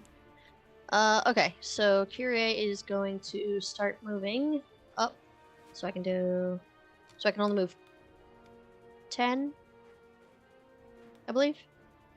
Mm-hmm. But I No, can no, double because move, yes? entering a square doesn't cost you, but moving out of one does. Okay. Because what I would like to do is get behind this rock. Yep, easy done. And then next time I'll try to do other stuff. Sorry, I'm just You do still have a out of move, it right so now. that'd be fine for your move action because that was 5, 10, 20. Yes. So you've still got a regular action, a standard action. Well, because part of the problem is I'm so injured, I don't want to be like up front. So I'm probably just gonna have to. Well, okay, let's break this down a little bit because we don't want you to feel like you're, sort of taking too long and wasting time, etc. What Yeah. are you hoping to do? I want to flank him when Okay. he gets close to the group Why? because everyone else has a wall already, and I feel like if I just add myself to it, it won't do much. But if I can stab him in the butt, then I can try to help distract or not distract. He can't be focused on all of us. Correct, but Again? that's the case when he hits the wall regardless. And if you're away from them, it means that you're one less target rather than one actual target. Okay. Most Well, because importantly, what I wanted to do was go here, but I don't think I can reach here. no, you wouldn't be able to. But most importantly, is it's a good opportunity for you to study your target so you can get your sneak attack bonuses. But I have to use a move, so I would have to be stuck where I am. and No, study not it. at all. So what you can do is you can convert your standard action into a move action, move to here, and then use your actual move action to observe and make the study target. Okay, yeah. If I can do that, I would definitely do that. Yeah. 100%. Yep. Easy done. So you study the bear. Obviously, it's a polar bear. It's a dire polar bear. And you now have your benefits of your study target. Beautiful. Because very Yay. important. Flanking is not important to a slayer. Compared to a rogue, a slayer is more like a fighter. Yeah, a slayer is to a rogue what a ranger is to a druid, right? Like you are more combat based. So being up front, being kind of in their faces, not a bad idea, as well as studying your target instead of having to flank. You don't need to set this up. You can just start laying in. Okay, cool. Okay, but then that being said, you are exhausted, so Yeah. I I was wait, exhausted and I hang on. think 9 hit points away from going down, so. Yeah, fair. All right. We now go to Frostbite's turn and the all-awaited charge. He is ignoring difficult terrain and charging straight into the mix, which means everyone's attack goes off. And we're going to do this in order. So Seraph is going to go first, making his attack with his sword. He swings his mighty blade and hits, Whoa. dealing 27 points of damage. And the bear needs to make a will save.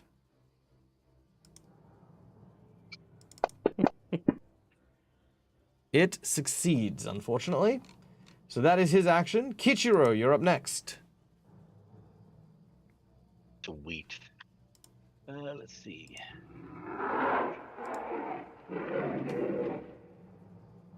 That's another solid hit. Oh, Nice. And a solid 16 points of damage. Also nice. All right, Jet. You don't have a readied action. Cromwell, you're readied action. Punchy punch. Archie punch. Punchy. Oh no. Miss. Okay, that is a miss. Do you want to use your hero points? Or your nat 20s? No. Buzz. that's okay. What's buzz? Okay, very well. Unfortunately, you miss. Oh, my phone died. That's what it is. Ha, got it. Okay, so unfortunately, your fist miss, which brings us to Ylandra. Ylandra is going to swing with their sword for a critical. Wow. Ooh, not confirmed. You know what? Let's use the jinx point. I want to use it. I want to crit, damn it. And if I can't Do crit it. you guys, I'm going to crit the bear. All right, here we go. Let's see. Does she confirm the crit? Yes, she does. All right. Nice. Critical hit. 52 points of Whoa. damage. Damn. And another will save. The bear fails. Ooh. All right. At this point, Ylandra, her eyes start to glow even brighter, as does her sword. And you watch as the bear's eyes begin to glow in tandem with Ylandra's eyes. This is the first round of that. Okay. So I need no, actually, hold on. I think everyone just takes that damage. All right, we're gonna do some cold damage to people. Hell yeah, we are. Okay. So as soon as this creature gets close to everyone, everyone takes 2d6 points of cold damage. Oof. Well, not everyone. Sorry. This will be everyone except. No, yeah. Everyone nearby. Yep, everyone nearby. So that's 10 points of damage to everyone except the Winter Wolves. So Kichiro, do you have any resistances to cold? No, I don't think so. All right, Jet. Nope. All right, Cromwell. Nope. All right, Grax. I'm not near him unless it's a 10-foot. It is 10 foot. Oh, well, I have 15 cold resist, so. Okay, not a problem. Kyrie is not in range. Nadia's not in range. All right, cool. That is the polar bear having charged. That's the aura. Let's give a swipey swipe at someone. Let's see, who are we going to hit? 1, 2, 3, 4, 5, 6 targets. So I'm going to roll a d6, going clockwise. Grax. Oh, God. Unfortunately, you are the victim here. It is going to swipe at Oh, you. no.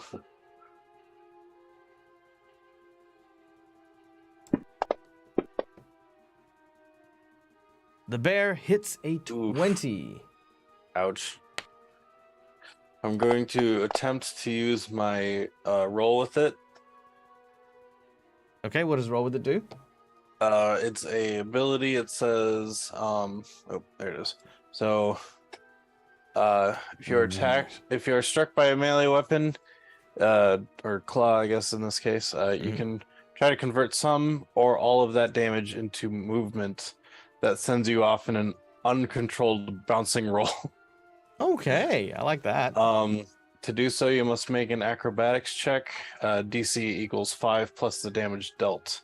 Okay, so your DC's 20 on your acrobatics check. Let's see it. Oh gosh. Let's see. What do I need to roll? 20. I need an 18 to get the Alright. 20. That Ah. is not an 18. Close. I'm gonna use my hero point to reroll that. All right, we're burning I'm up the gonna hero try to do point. this. Burning up the Come hero on. points. Burning. No, It's a little better, but not enough. All right. Unfortunately, Damn it. that is not enough. And even though you bounce straight down as it swats you from above. But more importantly, well, slightly more importantly, is it will grapple you. Yeah. Thankfully, however, because it had to charge this round, it does not gain another attack. Okay. So also I believe since I tried to use the movement or the ability, I'm now staggered for 1 round. You are yeah, it already says- staggered because you are disabled. If you take yeah. any action that is strenuous, you will fall unconscious and begin to die. Okay. Well, yeah, it says you are staggered for 1 round after attempt to use the feat, whether you succeed or not. So yeah. Yeah. So now We I'm then on go the to ground. Nadia. Nadia is going to try and shoot this creature with a bow. Nadia's going to shoot the damn creature with the goddamn bow. Does 2 points of damage to the bear. It's barely anything, but you know what? God damn it, she tried. Does she have another attack with it? Nope, just 1 attack. All right, go Nadia. Seraph then gets to go. He stops striking at the creature, and as he does so, he holds up the sword, and you watch as he begins to shake and shudder, and his eyes suddenly glow blue as well, and he holds onto it. That is all he seems to do. Kichiro. Yes, I am going to try to slash at it again with my sweet, sweet giant breaker.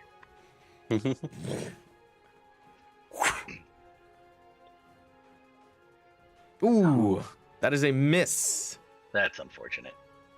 You do have a hero point and a nat 20. Yeah, let's hero point it up. Why not? Let's do it. All right, boom, hero point. Make the reroll. Nat 20. What a freaking hero point conversion, and that is a critical hit. Your blade Nice. sings through the snow. Yeah. And that is 23 massive slashing damage across the bear's chest. It is not looking in a good way. All right. Jet, you're up next. Okay, so I didn't read Acid Arrow fully because I hit with it and the bear hasn't neutralized it. The acid lasts for another round, so it takes another 2d4 acid damage right away. Sure, not a problem with that. So 2d4 plus the other 2. So that is 7 acid damage from the remaining acid. All right, And done. My main action, I will cast Corrosive Touch. All right, as you cast Corrosive Touch, the bear responds with a bite as it takes the attack of opportunity and Oof. clamps down on you. Yeah, if that thing does. Ooh. That is 13 points of damage. I need you to make me a concentration check. If you look on your actions, where it says CC, above where it says Sorcerer, if you click on that, that'll Yep. give you your concentration. And combat casting gives me a +4, correct? Correct. Which should automatically go, but if it doesn't, we'll add it. It's fine. Okay, actions, CC. Yeah, that'll be Woo! plenty. Nice. All right, you are able to Sweet. keep your spell. All right. Well, that I need to make the touch attack first before I can actually. No. roll So if he damage. bit you and you failed your concentration, you would have simply dropped the spell. Oh, All right. You reach out and you touch the side of the bear's face as it bites you. That is a successful hit. all right. Are you ready for all this dice? Hell yeah. Because it's 5d4, so it's another 4 acid on top of that too. Because it's, or no, 5 acid, because it's 5 dice. So 9 plus 5. 9 plus 5 Wow. is 14. All right, let's see. All And that's right. it, Yep. So 14 plus the extra 7 that I did, so that was 21 damage of acid. Sorry, plus the extra what? Sorry. Plus the You're saying 7 from before. In the whole turn. Yeah. Yeah. Oh, right. Yes. Yeah. I had whole turn. So Yeah. 21. Sorry. I thought you meant just then. I was like, I thought it was adding like 5. No, it's okay. All right. Nice. All right. The acid continues to burn away as we go to Cromwell.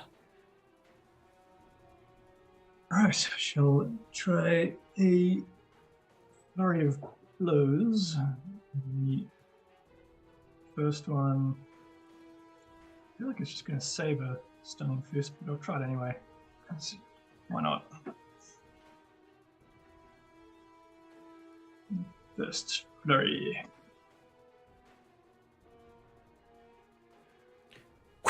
That first one will miss. Second one. These ones actually are hitting, but because its hide is so thick, you can feel your fist kind of nullified by the fur and the like calcified thickness of the hide. And I'll use a key point for another. Oh my gosh. I mean, if I miss on a 10, then the odds are that I was going to miss them all anyway. He's, It's a 50-50, or less than a 50-50. All right. Yeah. Any hero points in Nat 20 users? Not with those odds. Well, I mean, Nat 20 is a Nat 20. It is, but I can't do anything near compared to what the other guys do. So no. That's on this true. one. You're actually not that much different in strength. I mean, what's your plus to hit? 9? 9. Yeah. Okay, yeah, they got higher. How are they so higher? They're only like 1 CR higher than you guys. That's fine. Is that fighters? Oh, right, yeah, probably. Okay, Grax, you are being grappled and crushed in the claws of this bear. What do you do? okay, so no strenuous actions or I fall unconscious. Does talking count as a strenuous action? No. Okay, then I say Barfnip now! And Okay. that's all I do. Sure, Buffnip will charge. Meow. Buffnip provokes an attack of opportunity. But he doesn't get one because Jet provoked one earlier. Yeah! Come on, you can do it, Barfnip. All right, your wolf goes to bite. It misses. Aw. I use Cromwell's Nat 20. No, just kidding. Well, see, the wolf has a +2 to hit. I know. I was hoping for a high roll. How high? A Nat 20. Right. Okay, very well. You're going to fish for a Nat 20. All right. Yolandra. Also, I thought it was flat-footed because I thought maybe we were flanking, but... Even with that won't help you. All right. Okay. Yolandra goes next. And she will concentrate. Again, you watch as the glow on the sword starts to glow brighter, and the bear starts to shake its head left and right. Kyrie, you're up next. Okay. Kyrie would like to. 5, 10. So when she comes out, she can only move half, right? So I can only go 15. Oh, no, don't forget, you're also exhausted, so it's half of that. God damn it. Oh, no. This is like, what? Throw a knife. Yeah, that's true. I can get close enough to throw it. Keeping in mind, you can throw from 10 foot away, but then you have extended reach. Up to, like, 10 increments. I have one now. So, say your knife goes 10 foot. You Yeah. can technically throw your knife, like 100 foot. But every 10 foot after the first 10 feet is a -2 penalty. So you can throw it from where you were and take a -2 penalty, but still manage to make the attack. And be out of the way of when he inevitably tries to hit me again. Yeah, I'll do that. Yeah, so that's 10, 20. So yeah, just take a -2 penalty and you can make your attack. Which should even out at 0 because I studied him, which gives me +2. Yep, easy. Bert. Actions. There you are. And it is thrown. You get sneak attack now because you studied? Yes, he does. Yes, they do. Yep. Whoa! Nice, Yes. that's a solid hit. Okay, so with sneak attack, it's also 1d6, yeah? Mm-hmm. Okay. And do I take that -2 on my damage as well, or no? No, you don't take the -2 on your damage. All right, cool. So +2 on that, and then an additional. Ooh, 1. Careful, Ooh, guys. All right. If you can. All right. It is the bear's turn. You watch as the bear, with Grax in hand, begin to pull, and Grax, you feel your body starting to stretch outwards. But as this happens, it then lurches forward, and I need you to make a reflex save. Well, Actually, me? you and Jet. Oh. Boy. Uh-oh. Where's my Oh. Uh-oh, God. that's a 6. Wait, why have a... Oh, -2 for... I guess. Ah, 19. All right, Jet, you jump out of the way. Grax, you are not so fortunate. No. You take 5 Hi, points of Grax. damage as the creature falls on you. Bye, Grex. Oh. All right. As it does so, well, I mean, you're not going to die. We're going to say that you're Yeah. stable. But as this happens, I'm just you watch as the 2 winter wolves begin to move around it, and they begin to speak in Irrisen. Jet, you realize what they're saying. They're telling it, "Rise, creature of the winterlands, calm your soul, calm your rage, return to the forest from whence you came. There is nothing for you here. Leave and rejoin your kingdom.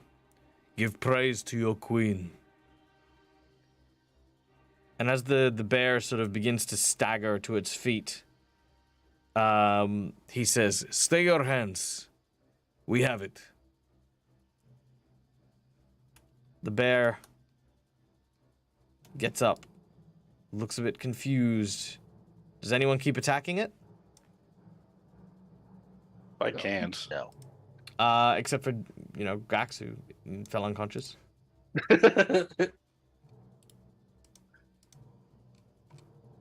Grax is like Zazu in that one scene where he's just the rhino's just sitting on top of him. Yeah, Grax is definitely being sat on. Imprinted. All right, I'm not hearing any attacks. No. No, I said no. Okay. And then you watch as the polar bear will piss right off and leave you out of initiative.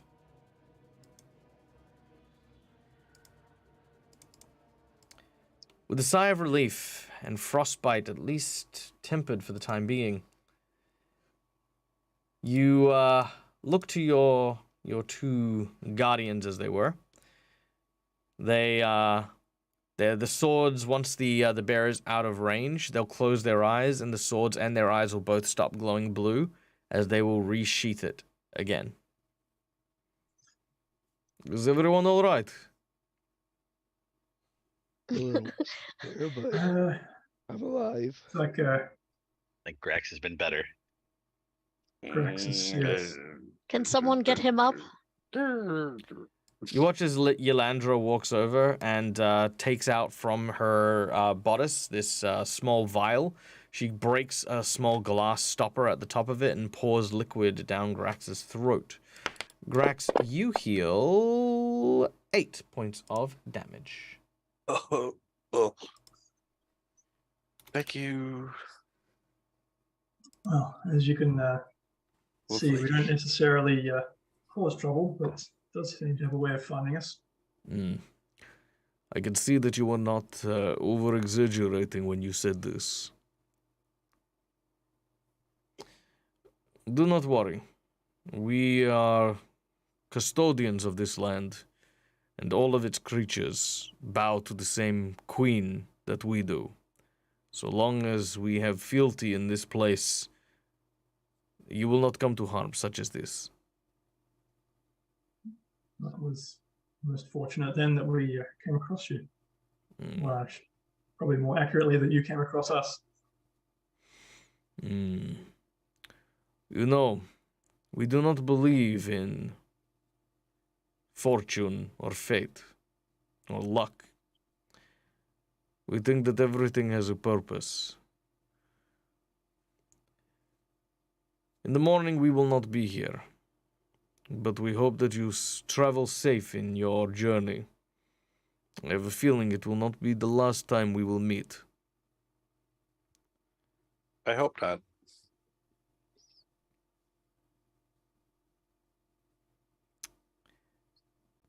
All right. With the sounds of battle behind you, does anyone have anything they'd like to bring up, talk, discuss before the end of the evening?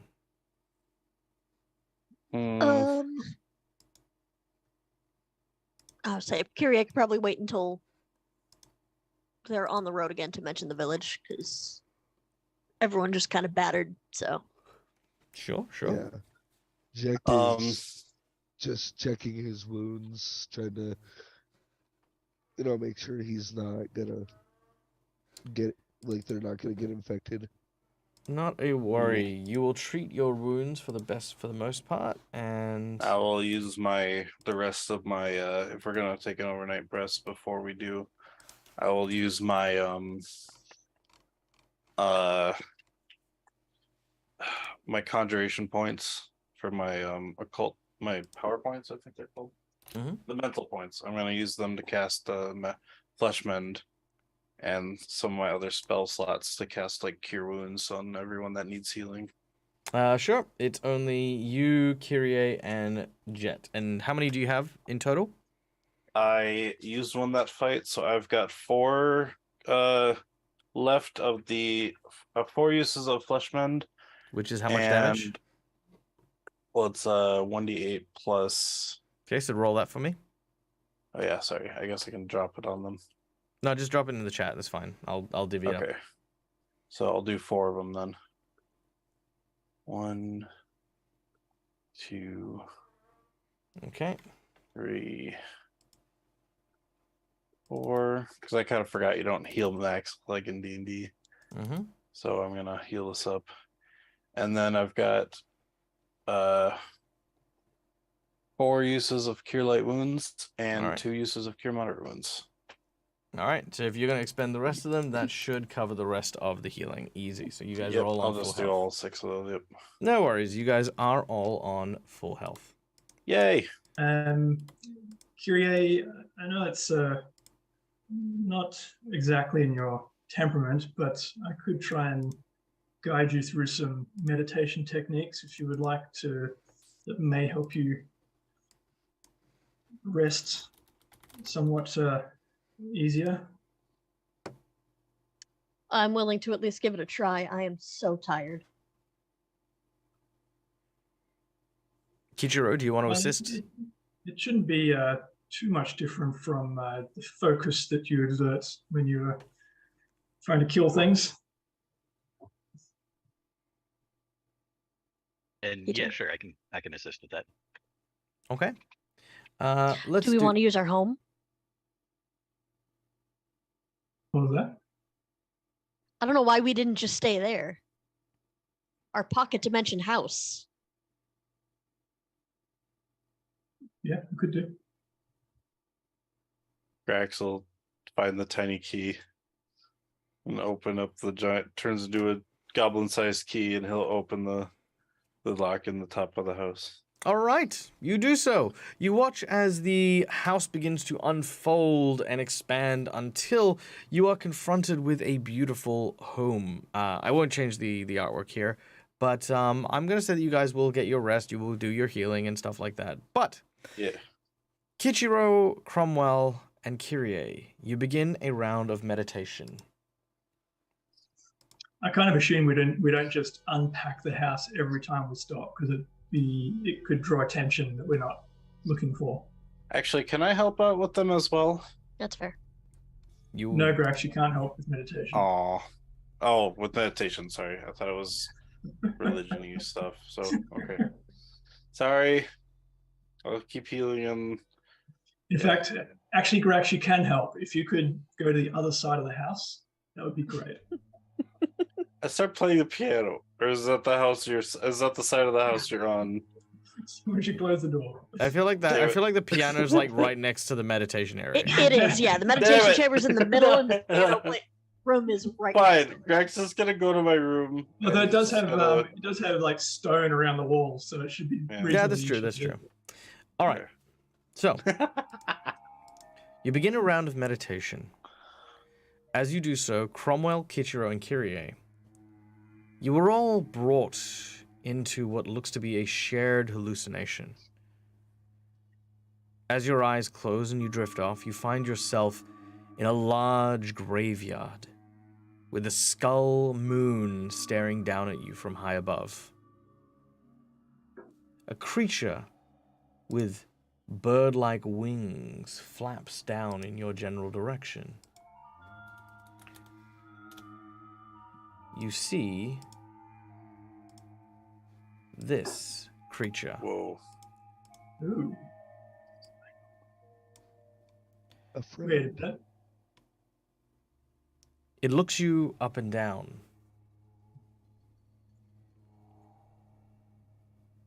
All right, what do you want to do?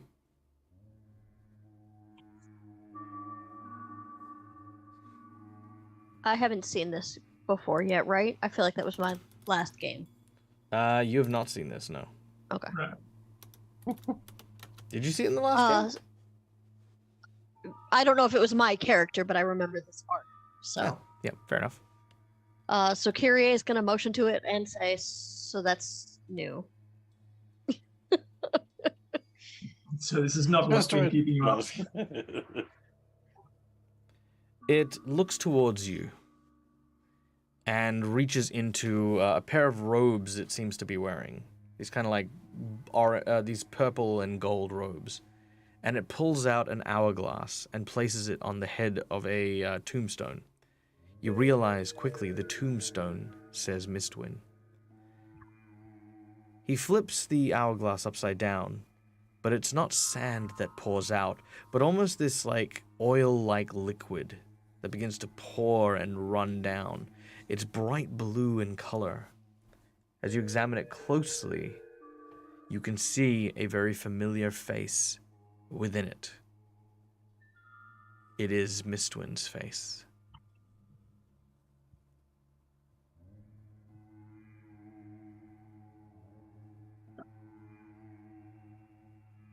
So yes, so this is basically what I've been getting, and I don't know what it means, and it's driving me crazy, and it's making me exhausted, and I can't sleep, and I want to sleep. Kyrie is gonna rant until somebody stops her, just so you know. You can make a will save while you're at this.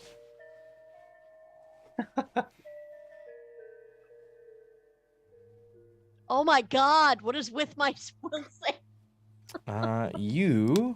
It's poetic. You take 8 points of permanent damage. Ooh. This 8 damage cannot be healed.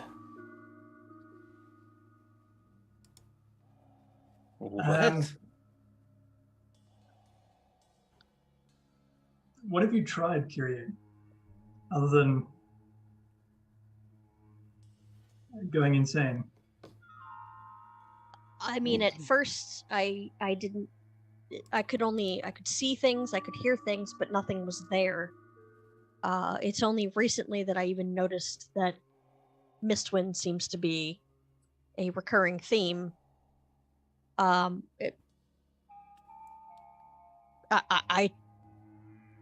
feel like she. Would this be she, right? At this point? Yes. I feel like she's trying to tell me something, but I can't figure out what. Can you hear anything that it's saying? No, there's something wrong with, I don't know, maybe her tongue?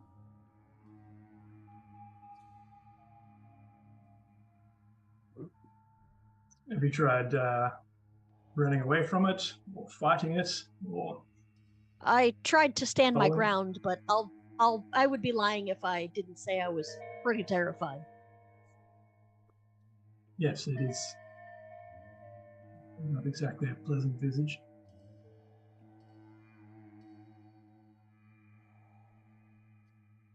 Hmm.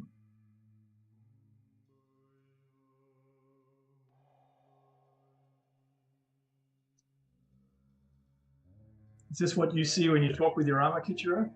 Something like that? Again, not haunted, so no, it's nothing like this. We're dealing with my problem. Kyrie is going to call out for Mistwin. All right. Mistwin seems to try to talk to you from inside the hourglass, but again, the words do not seem to reach you. With an insight bonus, however, you know what this creature is. It's a psychopomp, a servant of Pharasma. Someone who is supposed to guide the dead. Okay, so it's not like it's kind of just a neutral creature. It's not good or bad. It just does what Pharasma is asking it to do. Correct. Well, given that it's a guide, perhaps try following it. Is it going anywhere? It seems to be watching you. Move towards it. All right. Kyrie will very cautiously, because I don't like the look of this thing, start to get closer. All right. It says...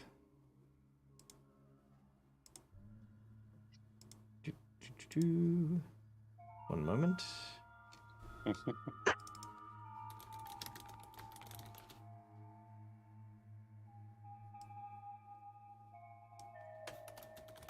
All right. It speaks to you in a soft tone and says the following.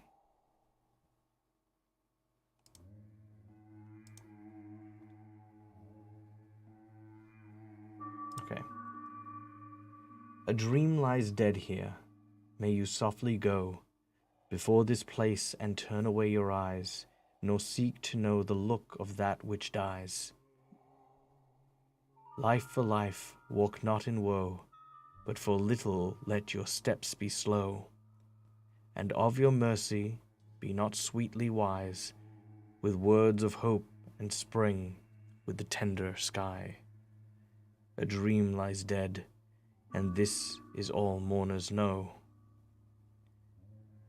Whenever one drifted petal leaves the tree, the white of bloom as it has been before, and proudly, waitful, one of little loveliness can be no more, and so must beauty bow their head, imperfect, dull, because dreams join the wistful dead.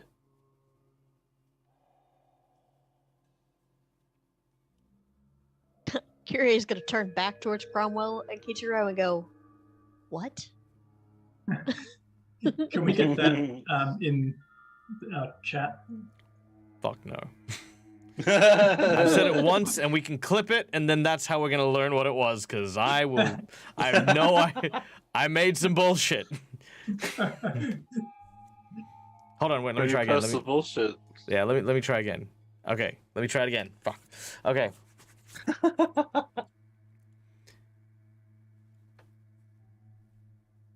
Uncle Fluffy Gamer, welcome in.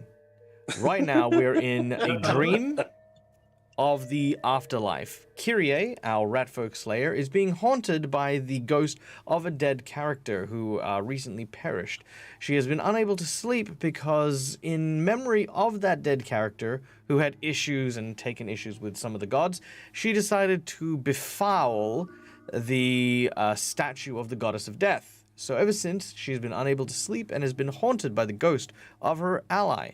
She is now in a vision with Kichiro and Cromwell, who have engaged in a meditation session with her, and have found themselves in a version of the boneyard, the place where the dead are. And this creature has recited a poem to them after revealing their friend's soul in an hourglass. That poem This goes something like this.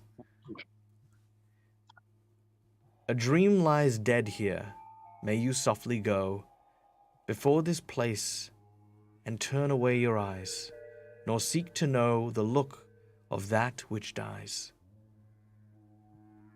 Life for life, walk not in woe, but for a little let your step be slow, and of your mercy be not sweetly wise with words of hope and spring and tender skies.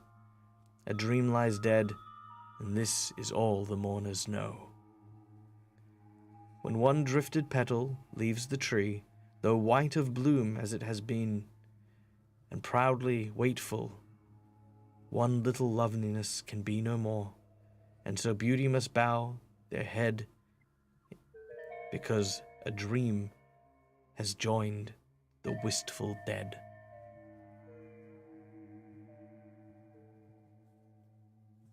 Think of it less of a riddle and more of a warning. Yeah. Kyrie is not thinking of it as an anything. She has no idea what this thing just said to her.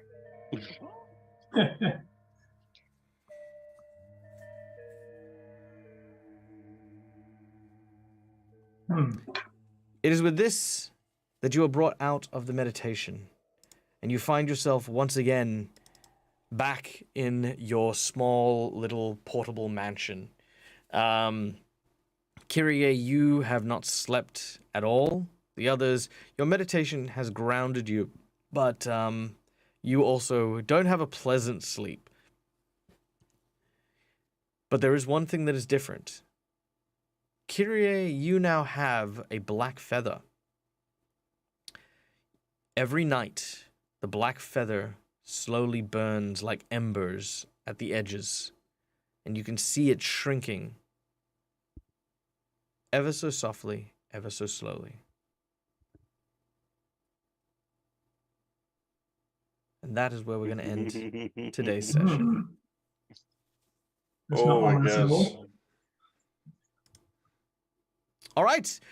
Thank you, everyone, for coming and joining us today. I hope you had a wonderful time. I know I did. There was lots to be had. Unfortunately, no romance, which was very, very unfortunate. Because I think these two are looking for love. You know, like look at them. Aren't they? Yeah, You we're going to don't find need the a right secret choice. menu item to do it. You could just do it. That's true. That's true. You know, like I mean, like there'll be other opportunities, but but these two are probably some of my favorite characters that these are custom characters actually. So these are some of my favorite characters in the series because you will come across more winter wolves and stuff. But I always hated the winter wolves. I was like, why are they such jerkwads? And so I made a pair of twin winter wolves, which were actually like, we have better things to do than be messing about with people we don't know, unlike the other Well, I made winter it pretty wolves. clear until we get that So- brooch back. There's not going to be any anything going on. Yeah, no, absolutely. So, so thank you guys for coming and joining in. I think we found a lot of ground that we covered. We did this pocket of summer. We got to meet the winter wolves. We got to fight the polar bear again. But before we pan out, there is one final thing. Drax almost got eaten again. No. Yeah, trampled. All right. Somewhere off in the distance, the polar bear lumbers, Oh no! staggering through the ice and snow, shaking its head, licking its wounds. Suddenly, the ground begins to rumble and shake. It begins to get on alert, and it starts to look around. It moves swiftly, trying to find cover in a sheltered tree. The ground surges and roils yet again, and a flash of purple can be seen beneath the stark white snow. And that is where we'll end today's session. No! It's our buddy! For those of you who are just The joining, purple bear. our group has, well, one of the things we do is we do secret menu item donations, which are usually quite big and game-changing things. One of the previous ones that we had for a donation, for one of our big rewards, was the presence of a custom monster I made called a consuming purple worm, which had the ability to take on the aspects of the creatures it ate. So right now, let's see, what is the purple worm on? The purple worm gosh. has... Also eat things behind the scenes too. Okay, I'm so he sure. has got the savage bite of a bule. He has the lunge of a praying mantis. He has the white dragon's immunity to cold, and he has taken up an oracle ability, which I haven't looked at yet. But yes, there is now potentially a dire winter bear. He's got the dire Maybe. name, so he's a Maybe, dire maybe. purple We'll see. worm. I Oh, haven't God. decided. I haven't decided if Frostbite will die here, but Oh. we'll figure it out. Maybe, So he is maybe. meant to be a recurring. Yeah, he enemy, is meant to be so- recurring. That's why I haven't decided he's died. But I He'll just want get to. bitten. You know what? I want to leave it to the imagination. I want you guys to. Yeah, I want it to be kind of a thing. But yeah, the purple worm is hunting them. Oh yeah, absolutely. The purple worm is relentless, and it slowly builds more power. Although it would have been very cool if it did eat these guys. These guys have. Next time we find it, it's found a brooch and it's come back and married a winter wolf. By the way, you know what? These guys actually. So I played this a little bit different, but these guys, these winter wolves, actually have, and this is in the game. They have swords that cast dominate monster on people when it hits them. Yeah, it seemed like it. Yeah, I was like, that is such a broken thing, and on an animal that's like just a given, right? So I was like, maybe it'll take a few rounds to like Not just charge animals, up. just You guys actually monsters, did bring the something bear hidden. down pretty heavily. Like it was basically already retreating before that happened. So I don't want you guys to feel like you guys Yeah. didn't do well. You did so goddamn well against that. But next week when we return, you guys should be making more progress, and you should reach the village. And guess what, Grax? Next week, you have an opportunity to get rid of your bad luck. Yay! I can roll normally. Maybe. Although it's been An kind of fun, opportu- though. An opportunity. Yeah. Neil. I know. Either option. But is still knowing makes it Grax, fun, it's so- just gonna get worse. I don't think it could get well. Maybe it could. Don't drink their Become- blood. Don't drink it. Yeah. That's basically it. Just don't eat them. Don't drink their blood. You should be fine. How much do you want But to bet? then it's The no first thing fun he- for you. Huh? I would- No. do shit 'cause I'm it just gonna makes keep fun- giving you negative yeah. flips until the point where your character will just die. But this is so good. Yeah. Yeah. Okay. Sorry, it's not me attacking. It's all my animals. All right. Let us now pass on to a new streamer. Let us go visit other places in the Twitch space that you may enjoy the rest of your evening, day, afternoon, whatever it happens to be for you, while I go to the land of slumber, because my God, has this day been long. I cannot begin to tell you how long this day has been. The deadline, it approaches mercilessly. Yeah. Okay. Who is doing stuff? We have. Bum bum bum bum. Galleys. Can't find the raids. I'm trying to find the raid button. It's just very I don't know. slow. Those are the commands. I use them every time. It's just not working. Let's see. We have Aero IV. I don't remember who that is, but I like the cut of their jib. All right, Aero IV. Let's go visit the city of Plantava. Let's do it. Oh, I remember this dude. This dude, I popped into his stream. He's got such a cool energy. Go check this guy out, right? I'm not going to tell you anything about it. Just make your own impression. Tell me what you guys think of this this channel that we're going to go right. It's Aero IV. And he has very kingly vibes, I'll say that. So please enjoy. Please, of course, give all the support. And as we like to say, when you help into the chat, make sure that you're raiding hard or die trying and having a great time. Till we meet again, guys, from me to you, stay safe, stay wonderful, and as always, game hard or die trying. Good night, guys. Bye.